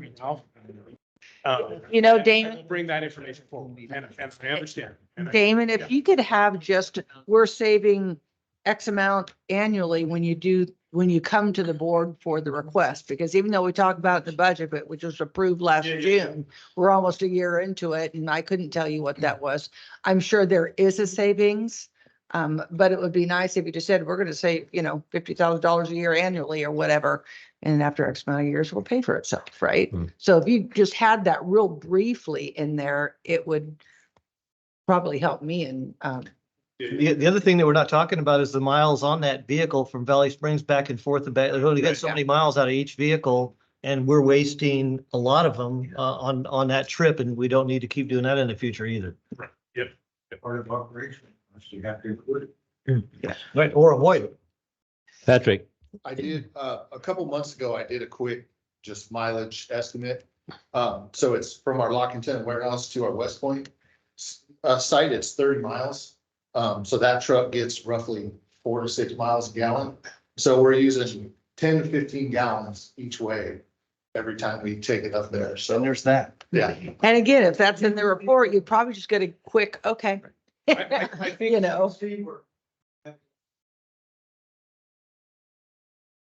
I think to acknowledge, I think for a lot of us, it's kind of, we can see almost through the issue and go, oh yeah, okay. But I recognize the point that you make about let's put it out there for others that may not be able to see that. And that's called a no-brainer to you, but it may be involve. Another boom truck. To follow through with the theme of today, I totally get it. Yep, Mhm. I understand where you're coming from. Yeah, Good. yeah, right. okay, any other comments on this? Oh, my goodness. I'm very grateful that I was able to see a vacuum truck in action to take care of a leak. And I said, gee, many Christmas, this would have been fantastic in any number of jobs that I had to do. Yeah. And when I saw this coming up, I said, well, somebody else is going to be able to take advantage of that up there just as they do down here. I would heartily support this if I was him and if I were you, because it's easy to see how much quickly you get down 3-4 feet when you're just sucking it out with the water wand, and it's just magic. Mhm. And it would be a no-brainer to prove it in, especially if you're driving 30 miles out one way at 4 miles per gallon. Thank you. Thank you. Okay, we have a motion and a second. Would you poll the board on this, please? See any hands? Okay, Director Underhill, Yes. Director Ratterman, Yes. Director Davidson, Yes. Director Cicada, Yes. President Thomas. yes. Thank you. Thank you. Okay. This could have been on the consent calendar too, so. It's not too late to just make a motion in a second. I move for acceptance. What? This next thing? Oh, yeah. The old thing, okay. Lost. You got backtrack, yeah. Okay, 4D, this is discussion direction regarding professional services agreement with Landstead Consulting for as-needed grant administration services. Seems like we talked about this at length recently. Oh, yeah, indeed we have. Good afternoon, directors.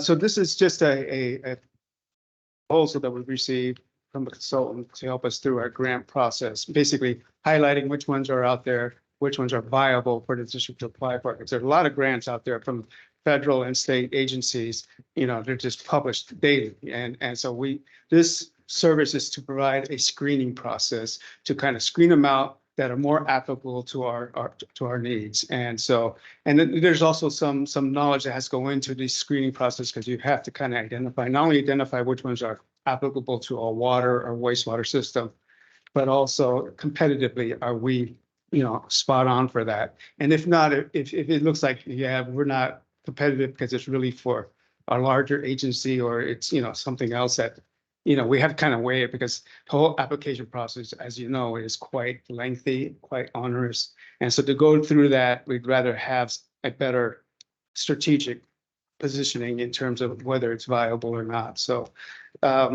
it's been about a year since we've gotten that SOQ from Landstead.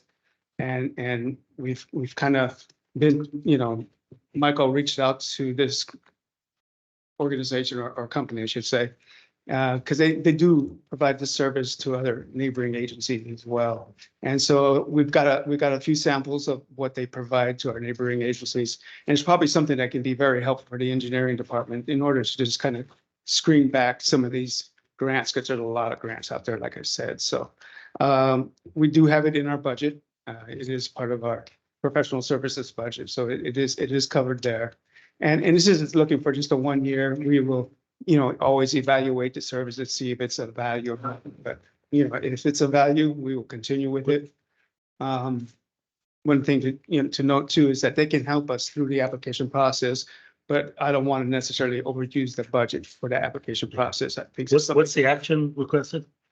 it's just information, really. Yeah, information, but also just direction from the board. This is an item that, we have budget space for, and it's within our authority, but we wanted to, this is a new approach to grant management. So we wanted to have the discussion with the board. We did bring this to the engineering committee, had a discussion there, and but wanted to brief the whole board on it before we go in this direction. Okay, Oh. Scott. You, Recognizing Scott. oh, You don't didn't line very well. This is something I think just shortly after you arrived, I did ask in the general meeting, who's in charge of grants here? Who in the building is the head guy, leadership gentleman at I know every department goes into gathering information and documentation to fill out the lengthy and onerous applications. And that in itself it takes an expert to figure out, and we use everyone in the building. But I did hear that they landed on your desk shortly after you got. For infrastructure projects, Yeah.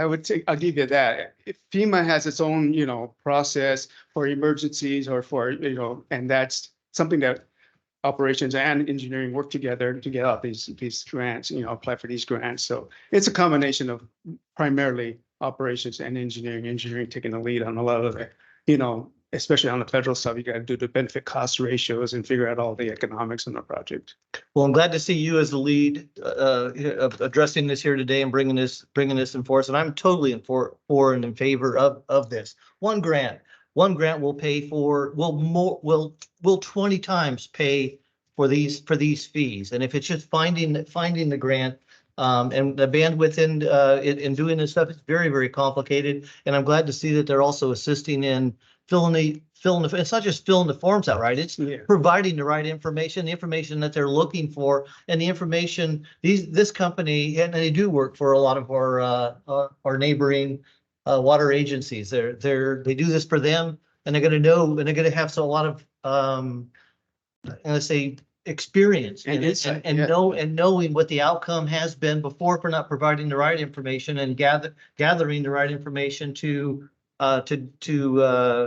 make it successful or to help make it more successful. This is to coin a term I just used a second. This is kind of a no-brainer. If we get $1 million grant, and we probably will. If we get a $50,000 grant, $100,000 grant, it's paid for itself, and we will. And it'd be great to have someone like this working with us.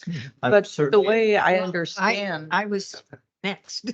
Raise your hand. I'm done. Thank you for recognizing me, President. Okay, Director Under. Yes, and I want to go back to Michael referring to the other agencies who use Landsted Consulting. Yes.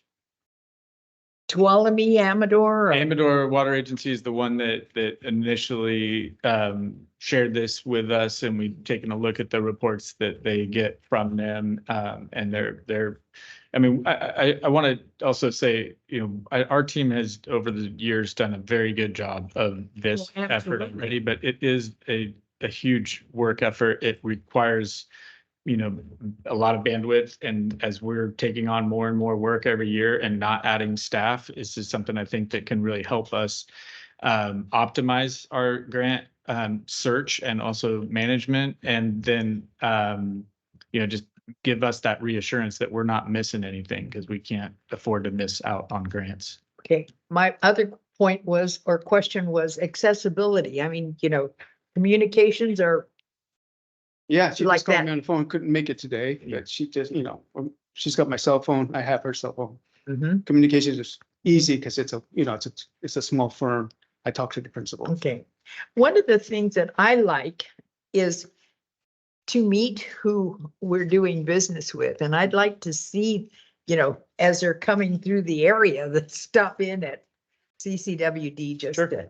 Yeah. Mhm. Because I think that's very important for us to put a face Yeah. So with the services. sure. Okay. Okay, you had some questions? Yeah, I do.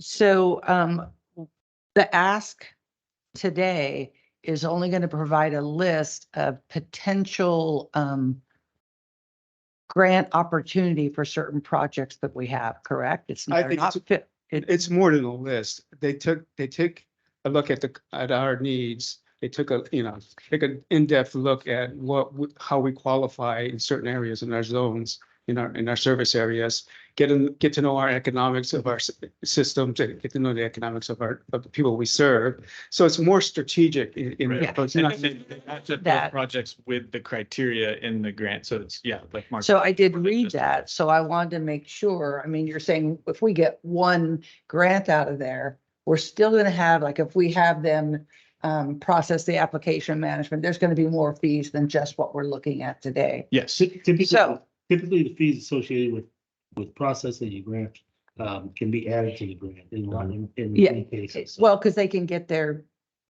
yes. And so there's also a one-time fee of $13,000 that you provide projects and information about the project. When you're developing a project, do you have some kind of a procedure that says, okay, we need to replace this treatment plant over here?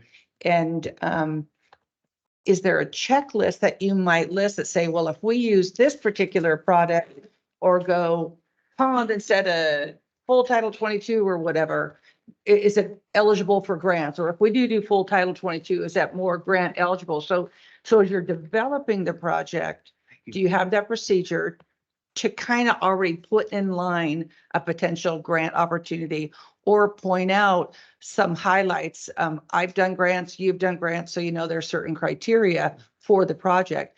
So as you're developing, you're going to say, oh man, if we do gas emissions, or whatever, then we know that's a good bonus for a grant.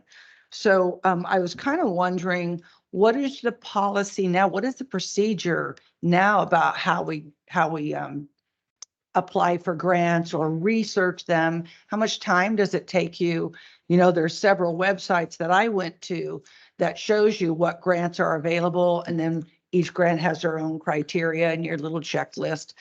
Again, if our projects had that list of some of the big criteria, we might have that. So So we do that for Okay, all of our, good. especially the major infrastructure Okay, projects. so with that being said, on this $13,000 cost to look and see what our projects, it sounds like they want to group them into certain criteria. It's It more- sounds like you've done a lot of that. Yeah, but it's more presenting our CIP. We've got a 5-year CIP, and then more beyond that. It's getting Landsted Consulting to understand not only the intricacy of each of the CIP, the scope of that. So CIP. we're educating them a little bit, so when they're out Yes, we searching, absolutely it's must not so educate much the them. project itself. Okay, so the other thing is, how many projects do we have that are shovel ready or ready to have a grant applied for? Shovel ready, not really. I mean, shovel ready Zero. means you already have a design just Correct. waiting, and we don't Okay. do design and just put Okay, them on hold. so, and that's fine. So how many projects do we have designed that we need to find grants for, that are ready for the application process or Well- to go out and look for a grant? To Mark's point, I think right now we have, one example is Arnold wastewater. So that is a project that we completed design and environmental. We were, close to the point where we needed to decide whether to go out to bid or not. We did another evaluation to see if there's any potential grant funding out there for it. And we did find a potential match to fund that project. So that project is going to be on hold for a little while until we can nail down a source of potential grant funding for it. And we have another source of funding for it if that doesn't work, but we didn't want to miss out on a possible grant opportunity. But what I'm trying to get at is, do we have 5 projects that are ready to find grants for? Because we're looking at spending $34,000. Do we have some? So when they present, hey, here's a good one for this project. Yeah. And is it, because, you know, we have deadlines. Are we that far in the design of a project to be able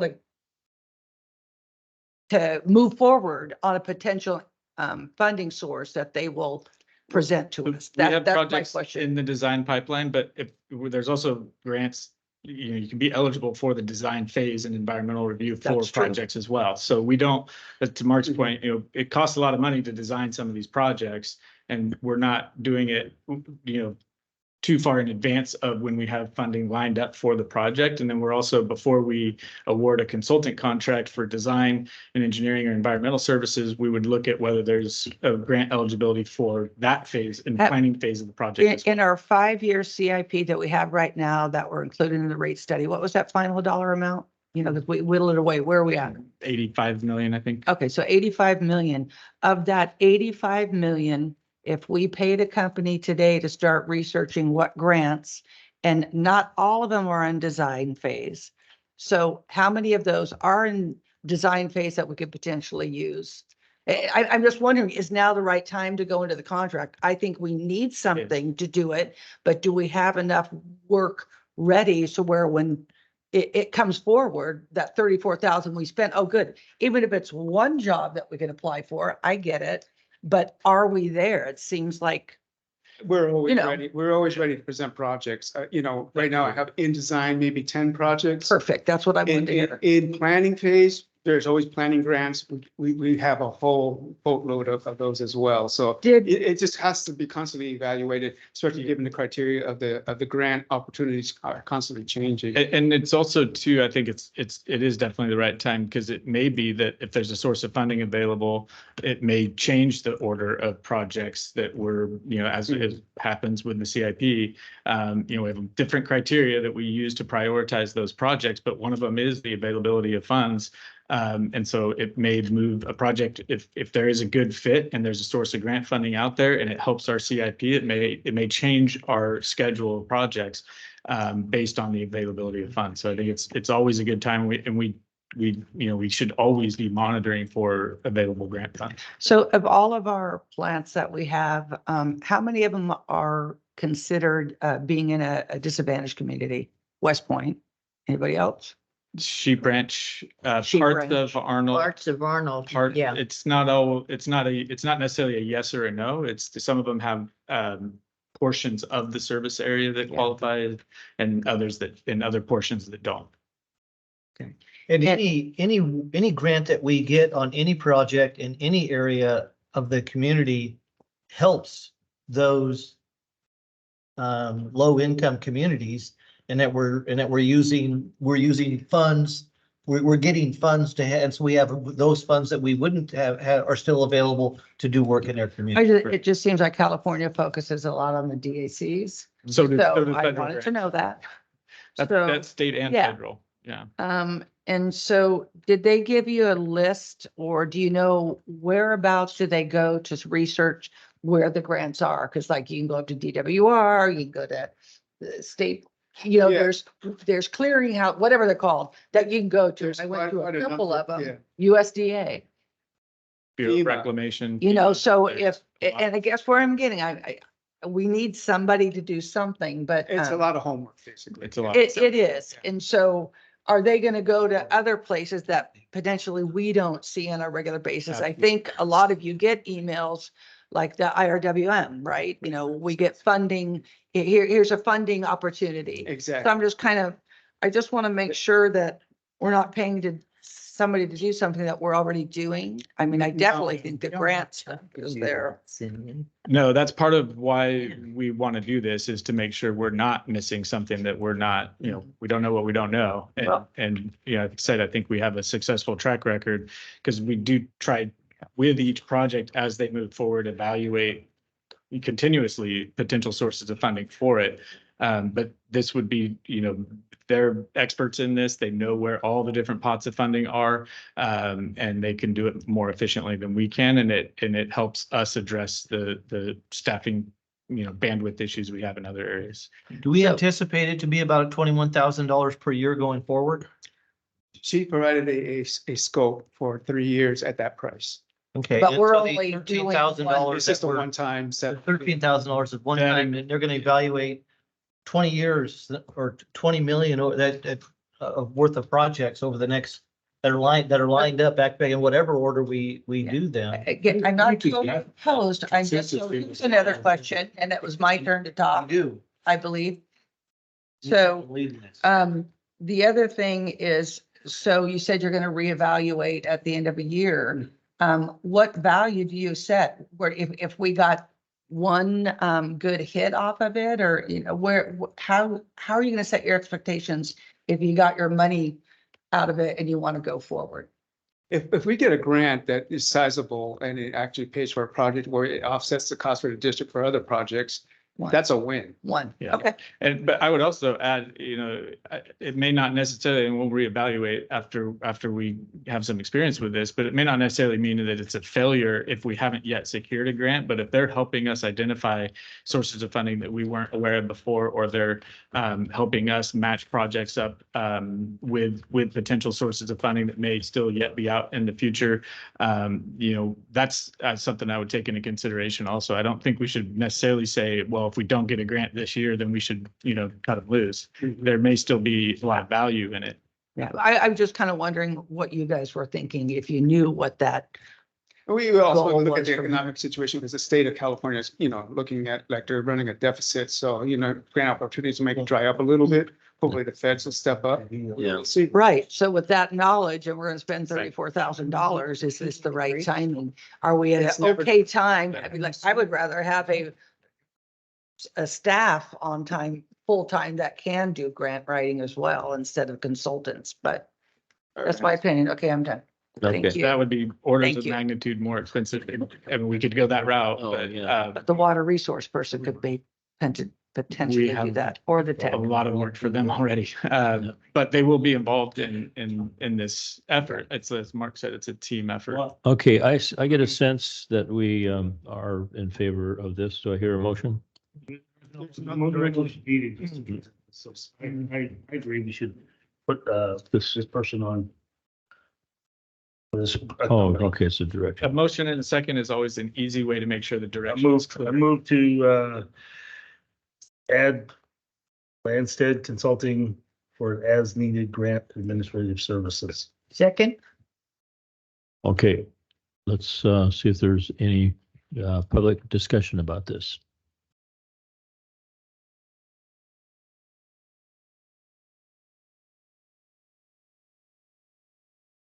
We've always been in support of additional revenues that don't jack up ratepayer rates.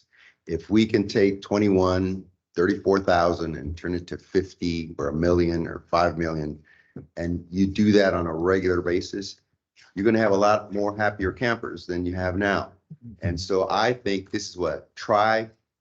And if you don't like it after 3 months or 4 months or 6 months, then cut it loose.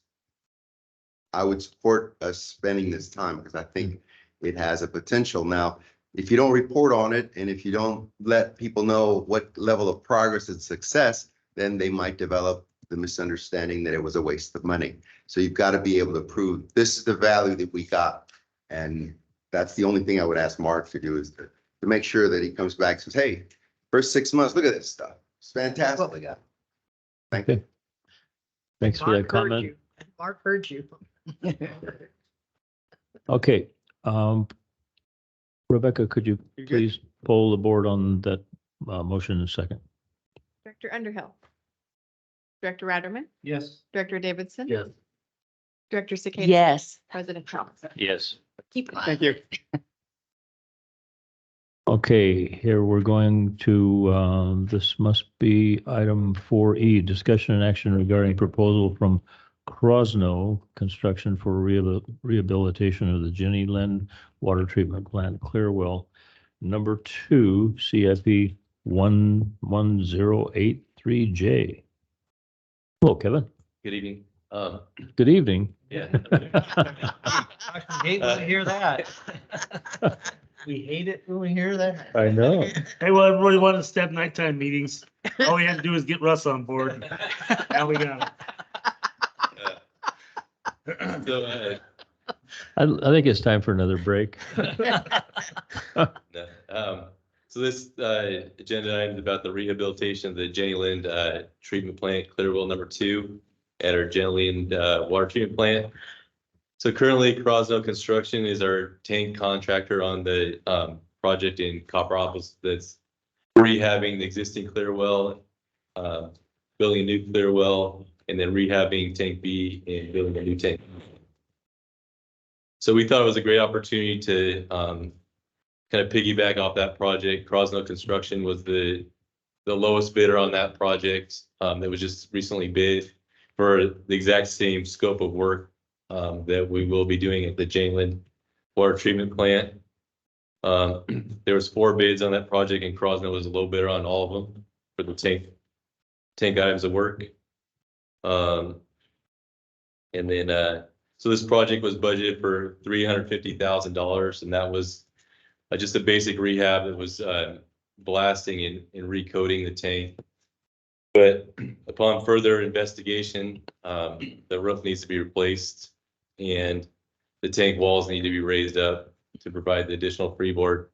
So the scope of work that we requested from Crosno was to raise the tank walls approximately 8 inches, demolish the existing roof, all new tank appurtenances and a new roof, and then blast and repaint the tank, and then add a staircase. So we analyzed the cost proposal from Crosno, and we determined that it's proportionally the same cost as we received on the bids for Copperopolis. So the ask is to issue a contract to Crosno Construction for rehabilitating the tank at our Jenny Lind water treatment plant. So this tank floats, there's 2 tanks currently at this facility, 2 clear wells. So the existing clear well is also already rehabbed in a similar fashion. And these tanks float together, so they have to be kept at the same height. So that's why we have to raise the tank height on the other one. You can't just lower the tank to increase the freeboard. So that's there's also I think the $350,000 we have budgeted will cover all the work this fiscal year. They'll be buying all the steel materials and the tank appurtenances, and then as soon as the weather turns and we're able to take that tank out of service after September, October time, depending on what our water treatment plant operator, depending on the demand, we'll be able to take that out of service and get going on the demolition of that tank. And what else was I gonna say? Yeah, there's other work that needs to be, that's involved with this. The district will have to hire a third-party inspector, that's a coatings inspector and also welding inspector.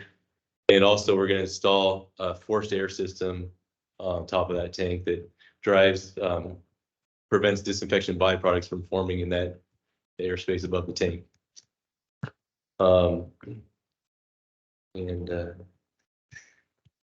Is there anything else that we need to talk about? I'll move for acceptance. Okay. Second. I have a question.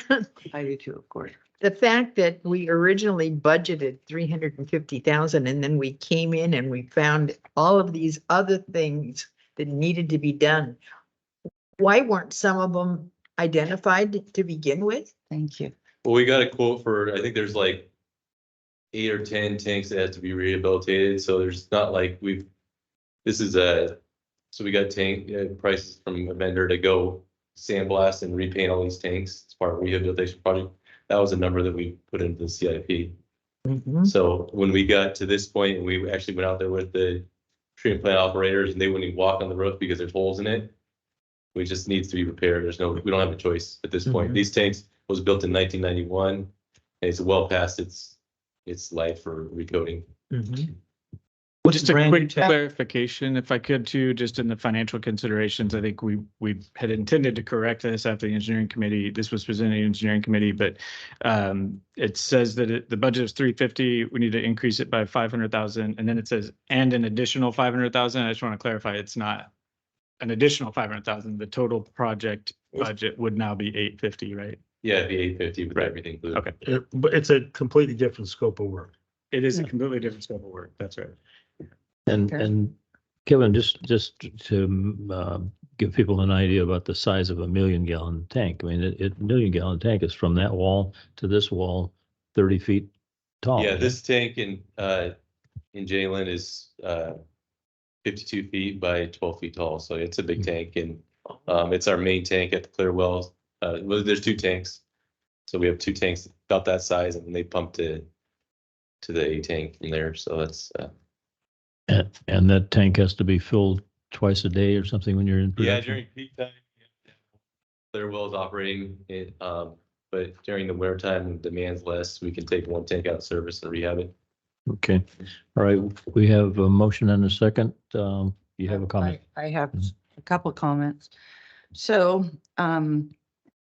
something that really concerns me is this was budgeted for $350,000 and it comes in at $500,000 more. Yes, those things happen, but when was the inspection done to know? Because if somebody would have gone up there during that budget process, somebody should have known, oh shoot, the roof needs to be We replaced. do the inspections every 5 years and they're due this year. So it's 5 years ago that this. But if you're trying to only do bare bones of just coat it, paint it, whatever that was, the 350,000, don't you think somebody should have re-inspected it?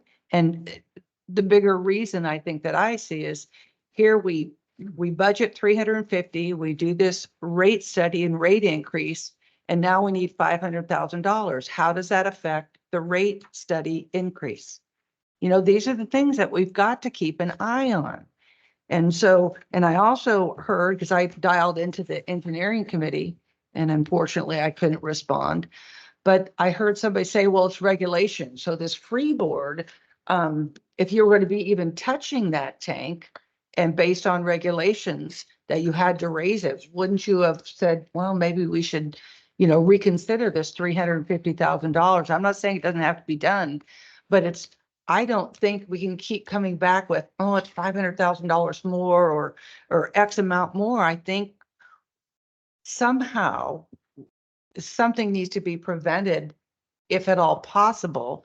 And just because it's inspected 5 years ago, you're looking at rehabbing it. It should have been inspected again, in my opinion. Yeah, so we had to, before we even knew the tank needed raised, we had to measure the water level. There's a lot of work that had to go into this pre-planning. We didn't realize this was a problem until we started measuring the water levels in the tank, the overflow heights, and started drawing the drawings up and calculating stuff. And we're like, oh no, this only got 8 inches of freeboard in it, which doesn't meet the standard for rehabbing. And then this contract we're actually using has a much better design for normal tank roofs, or like the ones in Larkspur that we saw that was just falling apart. They're basically I-beam, they have a lot of concealed areas where the gas can get in. These guys actually have a specialty item where they bend the plates and there's no welds on the inside. So you actually get you should get much longer lifetime out of these tanks. And I get that it's a better product and it needs to be done. But at some point, again, I come back to that rate increase. And so I'm assuming that these projects were part of that 85 million that we finally budgeted for. So now what happens with the 500,000? Is there a project that is less now, or do we have to pull 500,000 from somewhere else? We have a tank rehabilitation program that's in our next fiscal year. That would be, there's budget in there that's not assigned to a specific tank. It's just tank rehabilitation. So that would be part of this scope of work. But as far as the tank rehabilitation, I mean, we have like 10 more tanks that have serious problems on them right now. And you don't know what all the problems are until you do some serious investigating. We do these inspections every 5 years, but until you actually get out there and decide and there's a lot of changes in our master plan. Our water use is way down compared to what it used to be. There's a lot of variables that go into, are you gonna take this tank down? I mean, there's tanks that should have been rehabilitated 30 years ago, they have in our system that, who knows what the condition are until we take them out of service and you see it. I mean, we actually budget a little extra money here because we figure there's gonna be some repairs that have to be done on this tank once we take it out of service. You don't even know those. There's so much of the, just discoloration inside these tanks. You can't even tell the difference between rust and what's not. With all the manganese looks like rust on the inside. So if you get it out, you don't know. I'm not saying it doesn't have to be done. Where I feel that maybe we need to look at things is, you know, what is acceptable? We expect 350 and it comes in at 425. Is that acceptable? Is is a $500,000 over off acceptable? And so I'm not saying you don't need it. I'm just saying, remember this and. Okay. Just to clarify, so it is not the same scope of work that the $350,000 estimate. I know. And what happened is I heard that you have tanks that if you go to do any kind of rehab, you have to do X. One is the raising the roof. I don't know about that fan flow requirement, if that is. And so if you guys could just walk around it and look at it, climb your ladder and look, or your boom truck and say, oh man, it's going to be worse than this. Maybe we should do something. It's not that simple. And I think also too, this is not unusual for CIP projects to evolve over time. We've seen that over and over again. We start with an estimate that is based on the preliminary information that we have, and as we get further down into the process, that estimate often changes. And sometimes it goes up, sometimes it goes down. More often than not up. It goes up. But that's not necessarily something that the engineering department did wrong. That's just the nature of the CIP process. Okay, so maybe it needs to be just reevaluated. I don't want to say anybody did anything wrong, but maybe there's another step, some way, somehow. I don't know what that is. Well, but to me, I see it in that rate study. And then where does the extra 500,000 come from? Kevin, this is it may be difficult to answer this question, but had you done the kind of analysis that Director Cicada is asking for, would the price still have been 350 or would it have been 640? We're going through this on some other projects. We will say the quantity increased on a certain item of work, like excavation. Maybe it's 3,000 yards to 2,000 yards. The contractor bid the 2,000 yards that was on the plans, and they get 3,000 yards, and it's going to be an extra for hauling this material offsite. But we got the benefit of that up front because we got a lower price when we went into the bid. It's the same scenario that we have here. We didn't budget money in here, but it's something that had to be spent. So you could have budgeted before and spent it now, or you could have not budgeted before and now you get an extra. So I mean, it's not like we're spending money that we didn't have to spend. And yes, it'll come out of a different tank that was probably scheduled to be rehabilitated and now it can't because we don't have enough money. So I mean, but you got the benefit. I mean, it's not like the kind of project where you make a mistake and the contractor has to do rework. That's the kind of stuff we don't like, because that's where you're actually you're hurting yourself. In this case, we're spending money that had to be spent, whether it was budgeted or not. All right, I'm good. Well, this contractor is the same one that's doing the work in Copperopolis, and we got excellent pricing on that. The general contractor, and this, as I recall, the discussion that this company was the organization that was listed in every one of the contractors that bid that job done. So yeah, that's correct, and they have a really good reputation. Our general contractor out there worked with them a bunch of times in the past. They know. Okay. All right, we have a motion and a second. Come on up, Ralph.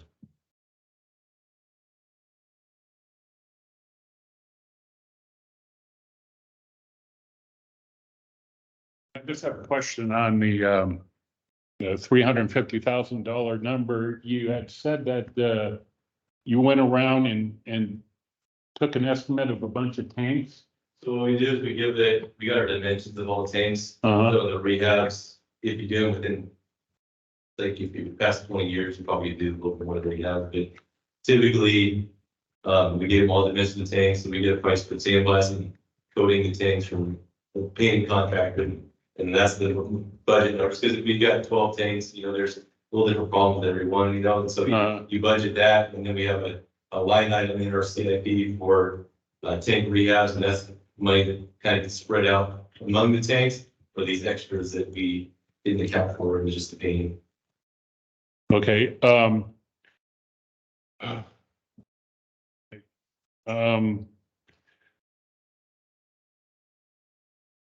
the other tanks now, are we looking at, you've budgeted 350 for these other tanks. Are we gonna expect this type of increase on these other tanks when you go out to? Yeah, there's, so we did a survey, like, as part of this project, we've been around and put this fishing crew up in the F stature, and we got a lot of old tanks on there. Okay. Pine Brook, they clear well, and, there's some potential issues with those two. I mean, they may not be simple rehabs. And do you have a breaking point or a line that you don't cross or cross, or the cost where you decide to put it out the bid rather than look for a board approval? And I understand he's a reputable company and so forth, but if you chase away all the other tank manufacturers, they're only going to have one guy. Yeah, we did available. This So bid was pretty much, this was bid just recently, and Yeah. they were cheaper, and they probably gave some of the things. They built the work, cut the roof up, raising the tank up, put a new spiral staircase, new, I mean, and we have the benefit of not having to go through the full design process. Oh, yeah, I get it. It's sold out there to write specifications. We can use the welding spec we got from there, the coating spec we got from there. We can pull into all the requirements in the other contract.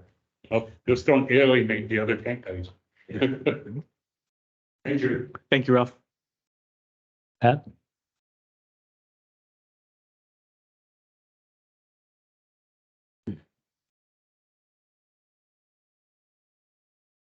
My question on the tank issue or the budgeting issue here is one that might be relative to process improvement. And because listening to all this, it generated a question if whether or not the request for repair estimates was a little premature and demanded before you were had adequate time to make thorough inspections, or was it just an oversight that these things were missed? Yes. Was it a rushed process to develop a budget and possibly you were asked to get these numbers put together really quick so we get something on the budget, or did you have the right time? I personally wasn't the one who did this budget, this one, it's, again, the charter from the district, but the, as far as the budget, I mean, I did get the coding, the pricing for recoding the tanks, but as far as the CIP process is very lengthy, and we have a lot of very big projects on it, and it's, so it is what it is, and a lot of these things you don't discover until you actually go out to design. You're taking the measurements on the overflow, you're taking the measurements on the tank height, the water level in the tank, comparing to the water level in the overflow of another tank, comparing it to all that stuff, and then you spend a lot of time looking at the videos that they took inside the tank.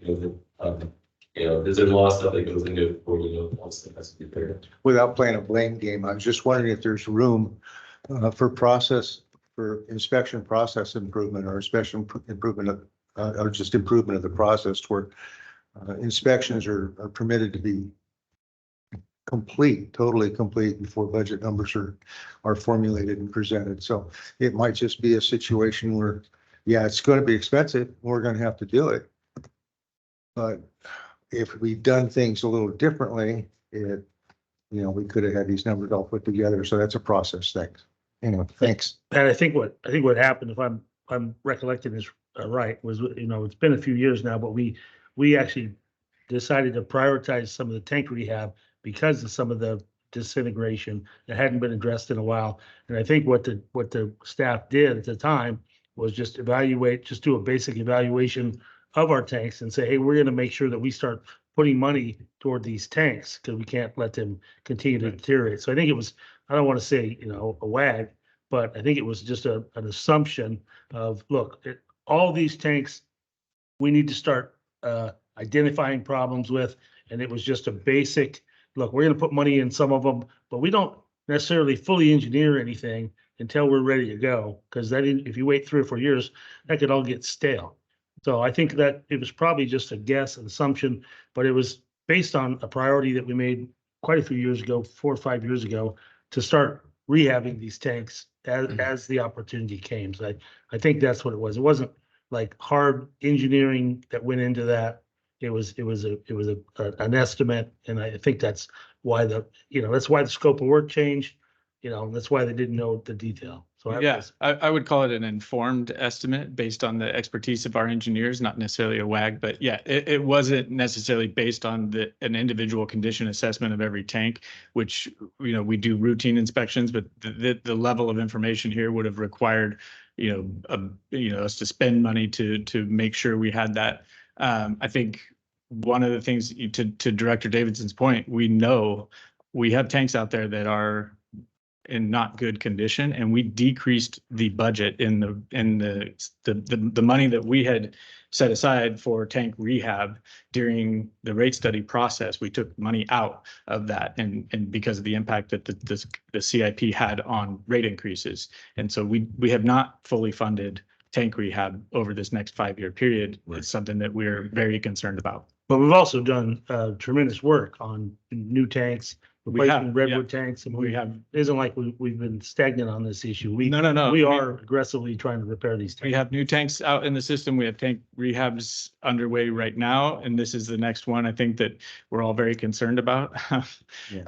But we have others that are it's a similar level of concern, especially some of those ones that Kevin mentioned in Arnold, that we did not fully fund in this CIP. So we're going to have to try to find other sources of funding to address those tanks, and the longer we wait to do that, the greater the risk is that they'll come in higher than they otherwise would have if we had done them earlier.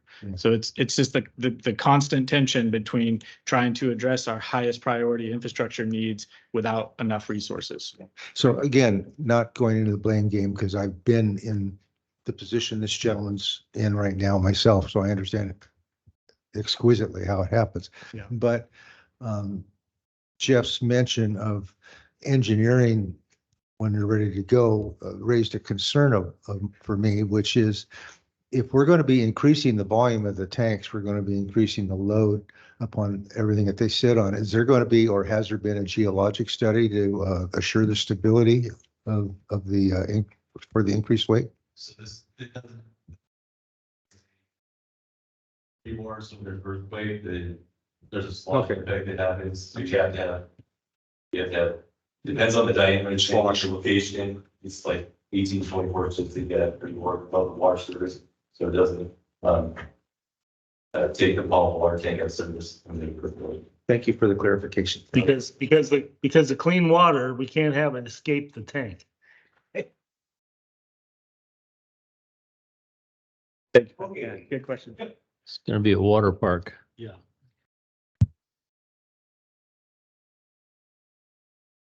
My curiosity is, since you went from 350 to 850 to rehab this tank, what's the life expectancy of the tank going to be?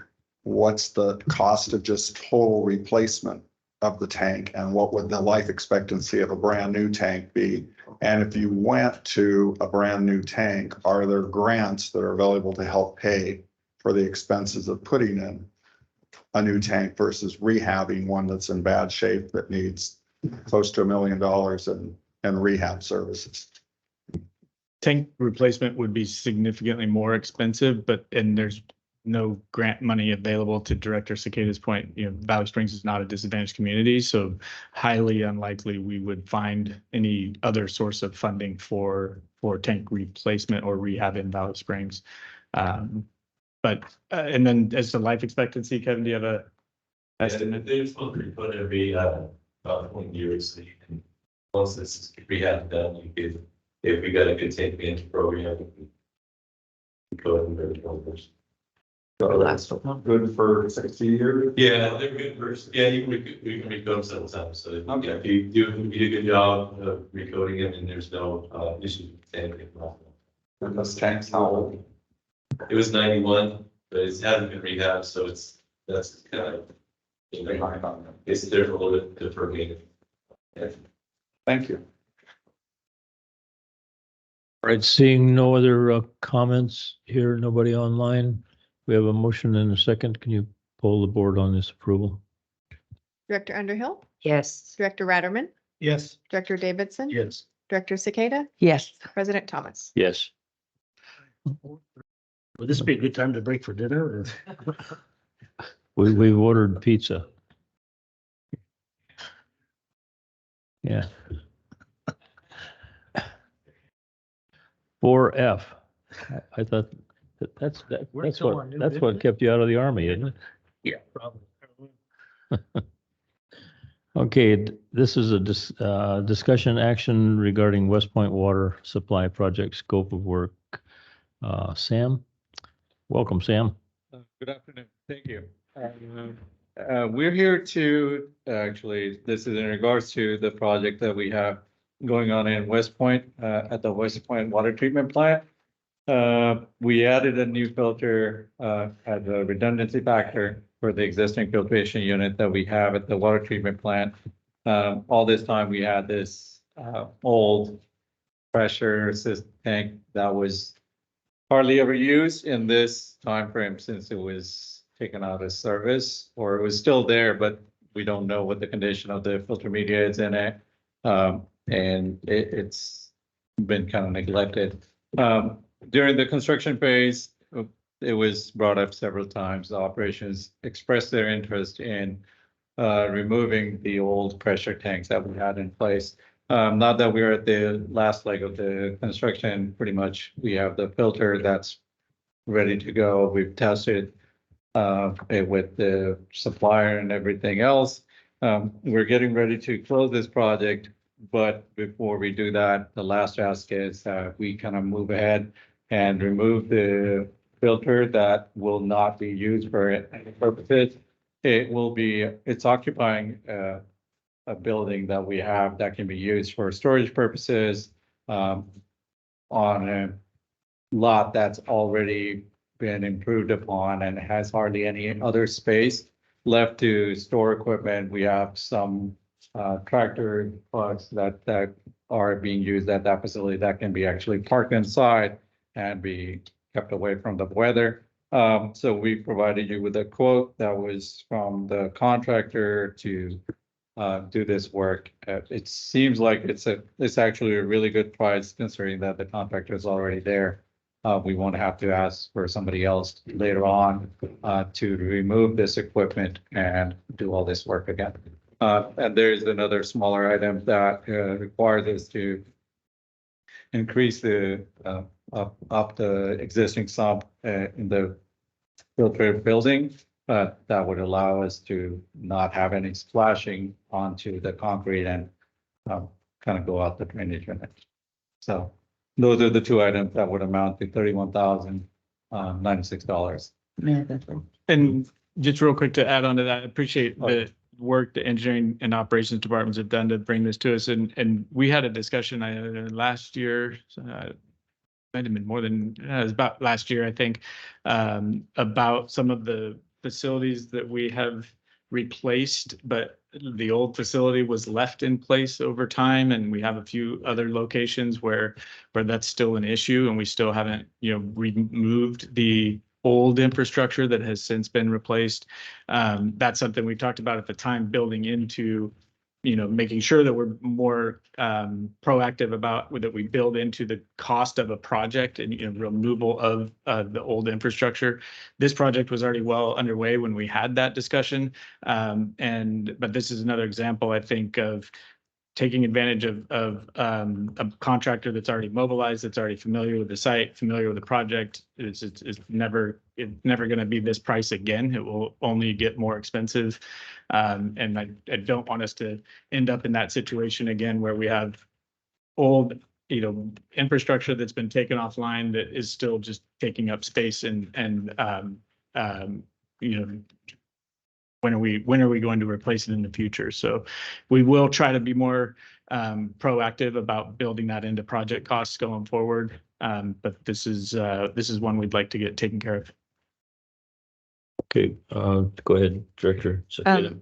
This is funded or partially funded by the Prop 1, a grant. Yes. So through DWR, do they have to approve this, and have they, and how much of this 31,000 is going to be paid by the grant? None. We have gone through that grant, and we've gone back and asked for an increase in that grant amount, and it was denied. So this would solely be funded by CCWD. And so the reason for doing this, I see that you don't want some splashing going on, but you just felt you didn't want to leave old stuff there. Those are two different things, and maybe Sammy, if you want to clarify. Yeah, so there's a. Well, it's okay. The splashing thing's $7,000. The other one's 24 some odd $1,000. I'm just kind of wondering why it wasn't part of the original project. Was it something that wasn't part of the criteria with the grant, or an after fact? Oh, what are we talking about, the splashing or? Well, both of it. I'm looking at both things. They're both at the same. So for the demo purposes, I think this didn't occur to us at that time. We had some demo that was already incorporated into the work, which was the piping that was associated with it. But the filter removal at that time, I think the internal discussion was to kind of wait and see if we can do this sort of work as in-house, but as we've known, the workload has increased significantly from the time this project was initiated to now. And looking at the pricing that we are seeing here, our recommendation is to take advantage of. Is this project separate from the consolidation of the two plants, or that's sewer, I guess? Yes, ma'am. So this is a separate project. Yes.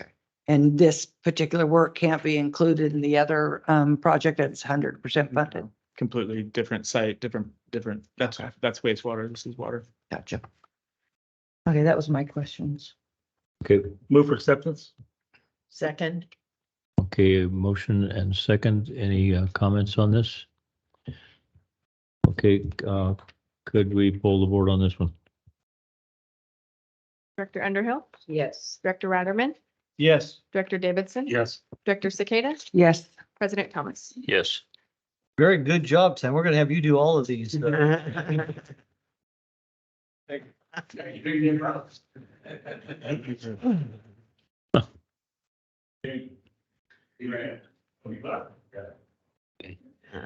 right. We are down to reports. Michael, do you have anything to report? I do. I'll try to be quick. But we do have a couple of pieces of good news, and so I don't want to lose that. One is we received a grant this week, grant award this notification this week. Classic example of the lengthy and painful process it is sometimes to get grants. This is a grant that was applied for initially. Didn't had to leave, but I think 2019 or 2020. Was either the COVID disaster, under the COVID disaster, or it was under PS. Yeah, so this is a standby generator grant from FEMA. The ops team, I think, mostly took the lead on this one, and it was a sustained effort over the years of continuing to try to, pursue it over time. And I think it funds 6 different just standby generators, or 11, sorry. Wow. Just in the nick of time to help us with that COVID thing. Yeah, and the PSPS thing. So we're reimbursed for what we But already it's just a spent. lesson, and never give up and never take no for an answer. So more details on that. I'm sure we'll have a board item on that, but we're very pleased to hear that. Are we gonna get reimbursed for all the generators we purchased? No, this is the new, we'll be buying new generators as a part of this grant. And the first order of business was, they wanted it done by June, and you can't even get generators on that time frame. So we're already asking for an extension of time, but we'll get it done as soon as we can. Other pieces of good news on the as far as budgetary impact goes, believe it or not, the CPPA board approved a rate decrease last week. And you know, I wish it were a simple explanation, but the world of electricity costs and the breakdown of electricity costs and what drives those things is not at all simple, much harder to actually reverse engineer than water rates. But it is actually the PG&E portion of that rate, which has been driving it up over the last few years, that has decreased slightly, and it has to do with differential impact on us as WAPA and preferred customers versus the rest of their portfolio.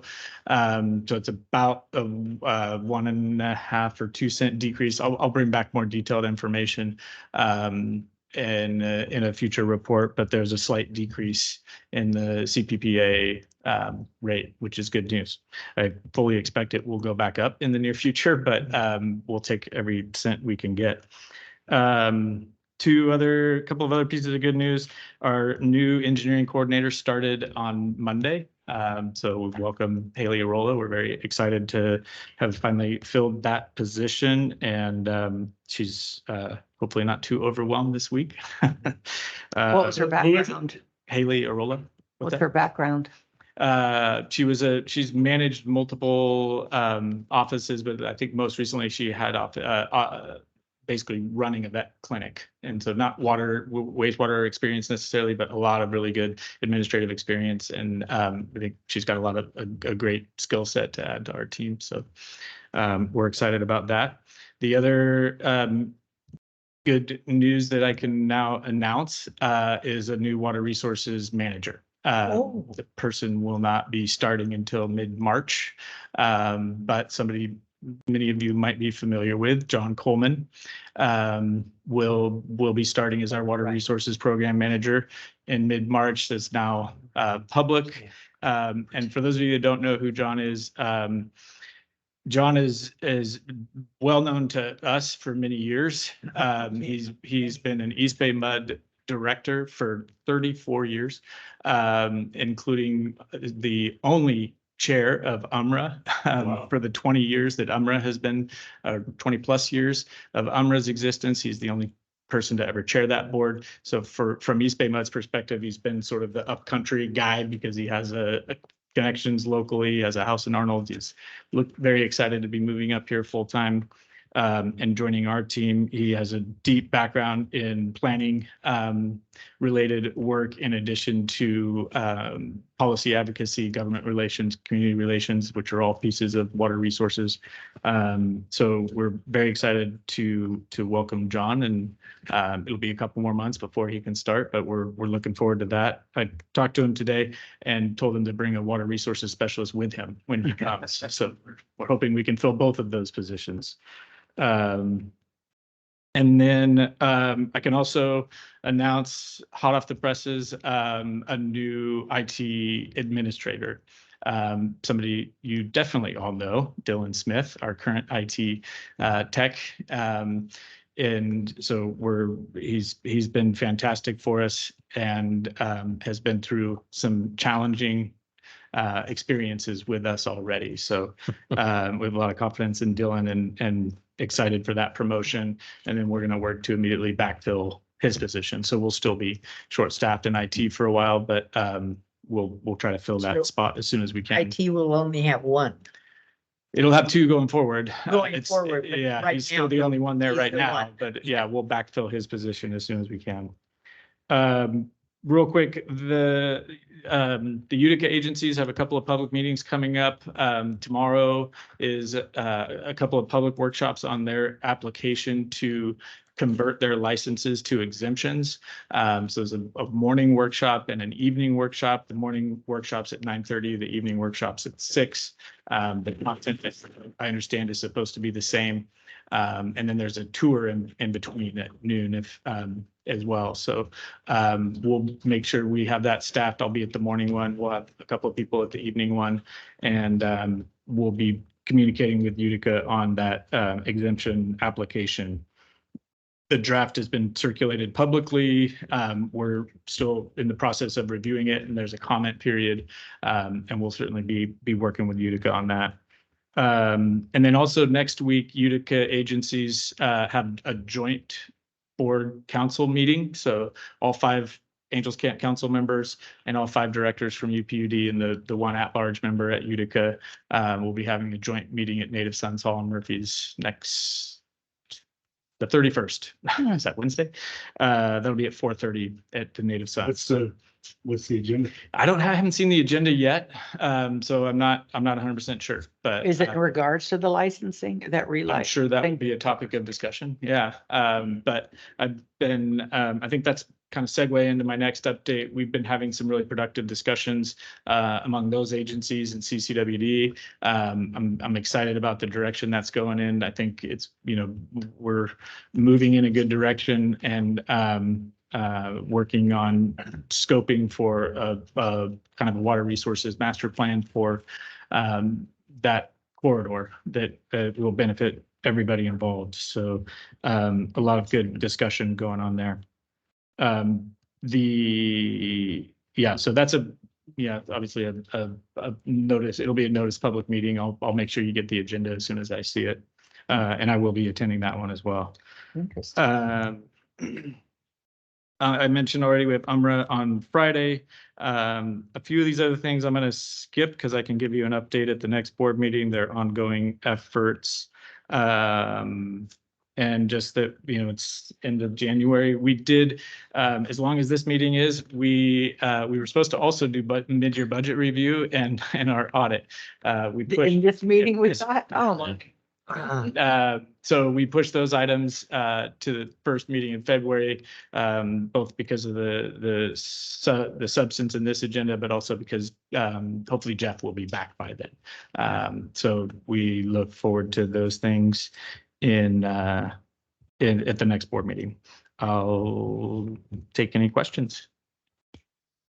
You talked about a recreation of all the agencies for Highway 4. Recreation is a of great that word. Yeah. entity. It's kind of taking a different shape. Well, that's than what it I did was before. hoping that, Yeah. you'd say. We're kind of roughly working on a title that I've gotten some pushback from, but at least Jessica and Rebecca and Joel and myself came up with Highway 4 United, H4U. Oh, that's nice. I thought it was nice too, Yeah, they're right? very Some nice. people are kind of rolling their eyes at Better me than when I the say Highway that. 4 group. Yeah. Right. So, that's first order of business with any effort, right, is to come up with a good acronym. But no, it's very, very productive discussions. Look forward to continuing that and reporting back to the board on it. Mm-hmm. Yeah, that's really good thing. And you'll be looking at why you will exist versus what happened to the other group. Actually, that The hasn't other come up yet.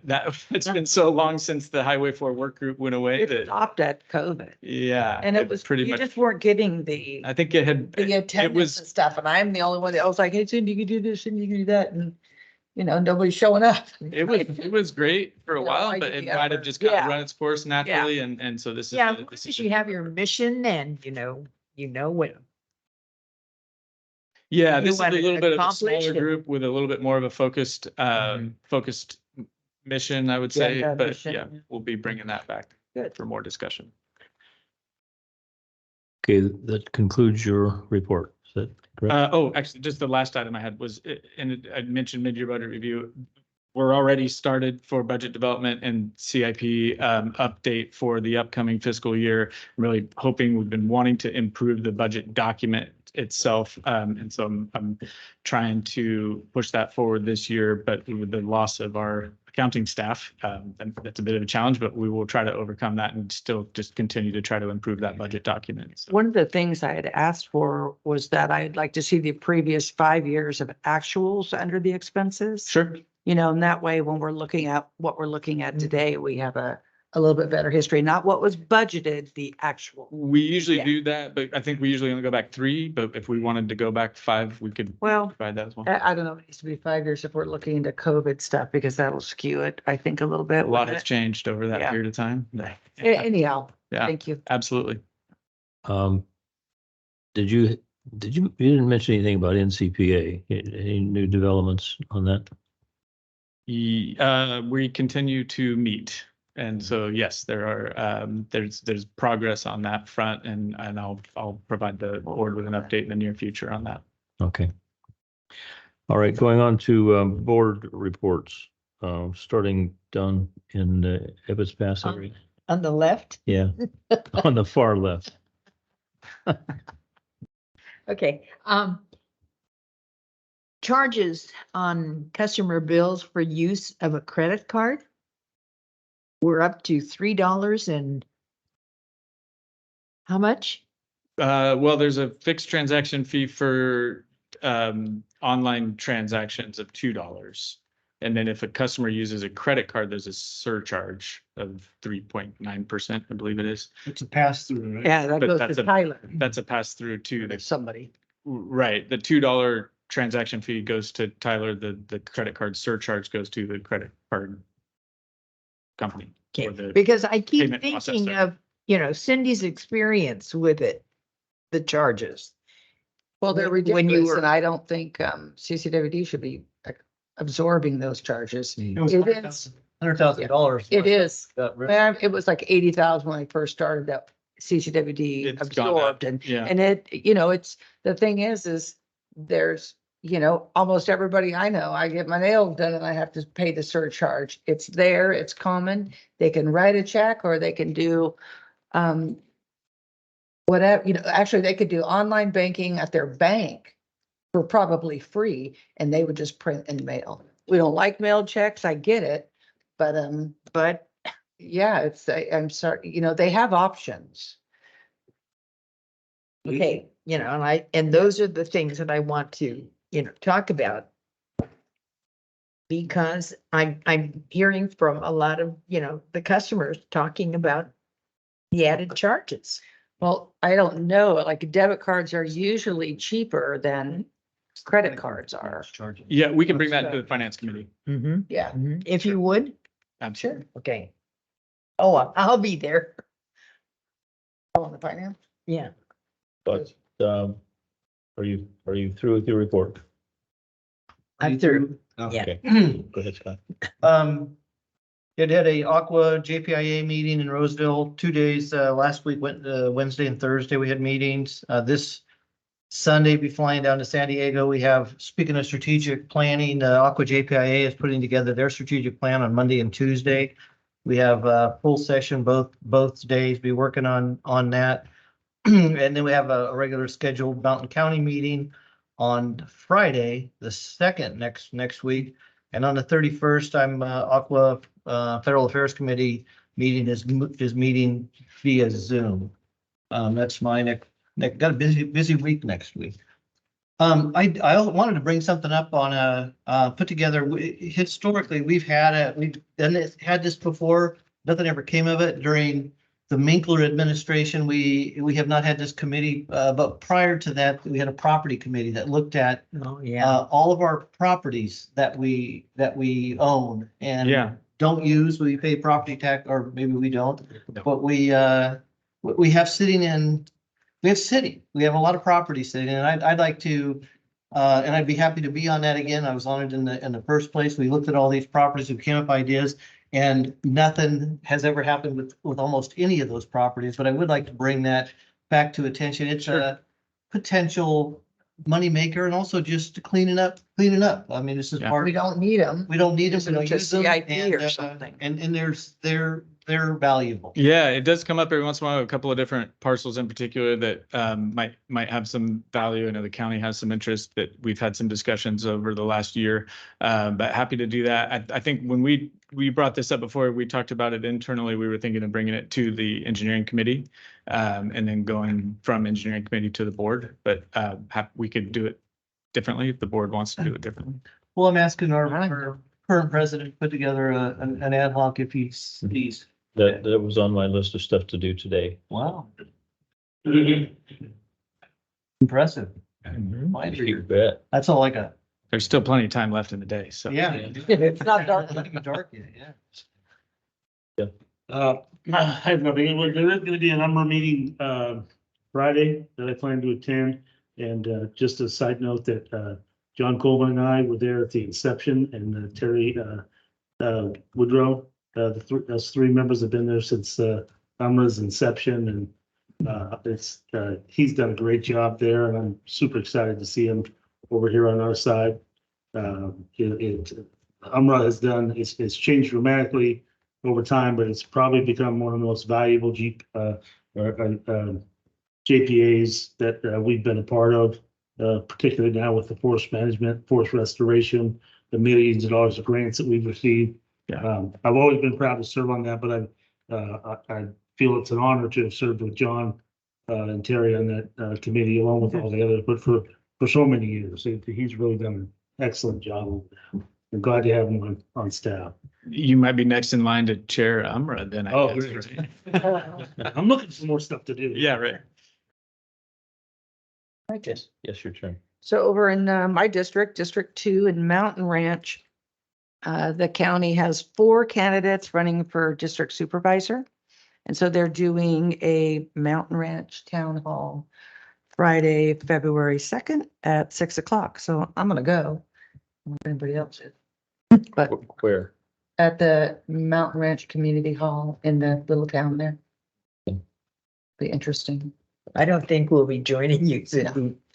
Well, I mean, CCWD obviously isn't invited, but I'm just kind of curious. Well, I mean, I'm sure they could go, but they're not personally invited that I know of. Now I might be going. Well, it'll be interesting to hear what they have to say, Absolutely, you know. Oh, of course. Yeah. Yeah, so it's a town hall. Is it a debate? Find out. Do you want me to tell you the names of people or you good? I guess that would be no. That's it. Okay, all right. I was very pleased to have an opportunity to go to our Calaveras County Board of Supervisors meeting yesterday. To kind of say hello and express my hope that we can regenerate some interagency discussions and perhaps some informal meetings that might be productive for the welfare of the citizens of Calaveras County, and they seem to think that was a good idea to reinstitute those meetings.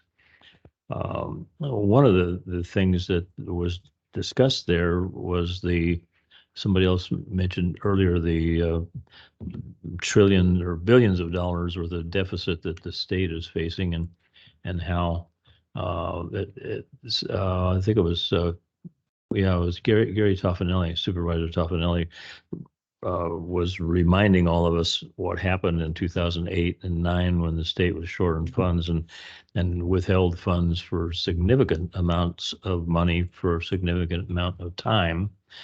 And I don't know, I mentioned this to Michael yesterday, that we ought to kind of look back to see how that period of time affected CCWD when we get quite a lot of money from the county for the return from property taxes. And I don't know, I can't remember whether that was withheld from the district back then. I believe it was. Yeah.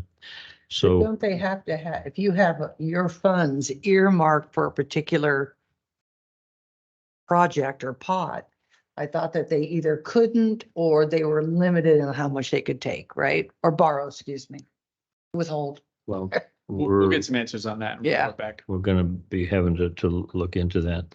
Okay, and then at that meeting, I got approached by a lady who is on the Board of Realtors, the Calaveras County Board of Realtors Board of Directors, and she asked me to attend a meeting at their office on February 6th. I talked to Michael, and he and I both will go there to kind of maybe tamp down some of the misinformation that is rampant out there now about motives and objectives and purposes and performance of CCWD. We just need to give us another opportunity to increase our outreach opportunities. So Is that just all the realtors in the area? Mhm. Who was the realtors? Wendy Gates. Wendy. Gates. Yeah. So that's all I have to report. Okay, now we have some, oh, Were you Some- gonna talk about a committee? well, yeah, I've, We'll do that anytime. We can bring that Sometime. back. Yeah. I do intend to make an announcement at the next meeting where we'll set up an ad hoc committee on that. I have some ideas about some properties that should be looked into and put high on that list. And so anybody who would like to serve on that committee, just let me know. Did you say that you wanted to be on that? Yes, please. Okay. All right. Were there some comment, Mike, Pat, you want? Yeah. Want to?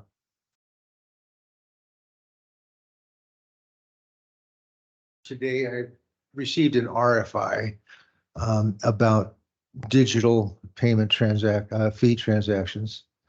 And I had sort of dismissed it, but Ms. Underhill, you brought it up, so you kind of reminded me. So running late, it's your fault. No. So anyway, there's a fee schedule for credit cards, there's a fee schedule for debit cards, there's et cetera, et cetera. And 3.9% is correct for the credit card. Now I'm working a little bit off of memory and I'm not fully briefed on the situation, but I believe the debit card fee is stated to be $2 on the website. If you use one, you're going to be charged $2.96. And I was questioned as to why the additional amount is loaded into there. And if somebody could check on that and verify or refute, I'd appreciate it. Thank you. We'll bring that back Got to the that. finance committee. Okay, thank you. Make a note of these next board meeting dates, February 14th and February 28th. Oh, come on up, Mike. Come on up.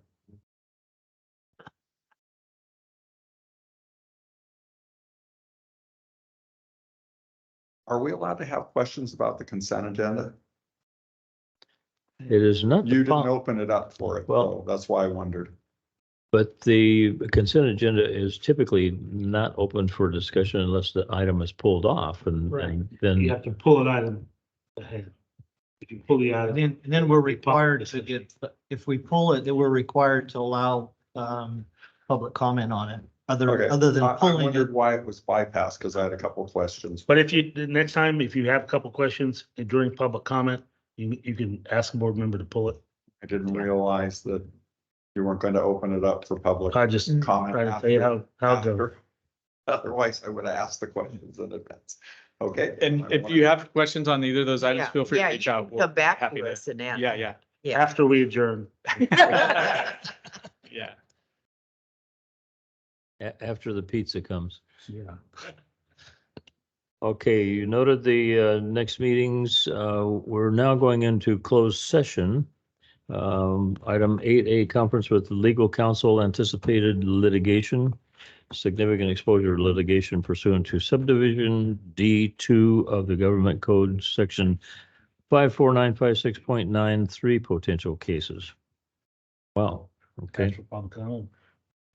Well, I have another one to read. Then we have public employee performance evaluation, government code 54957. Any public comment on those items before we adjourn to closed session? Good night, everybody. Thank you for coming. Thank you, gentlemen. Thank you all. It was fine, thank you. Oh, And you have been quiet. yeah. All right. Don't give it a dollar, right?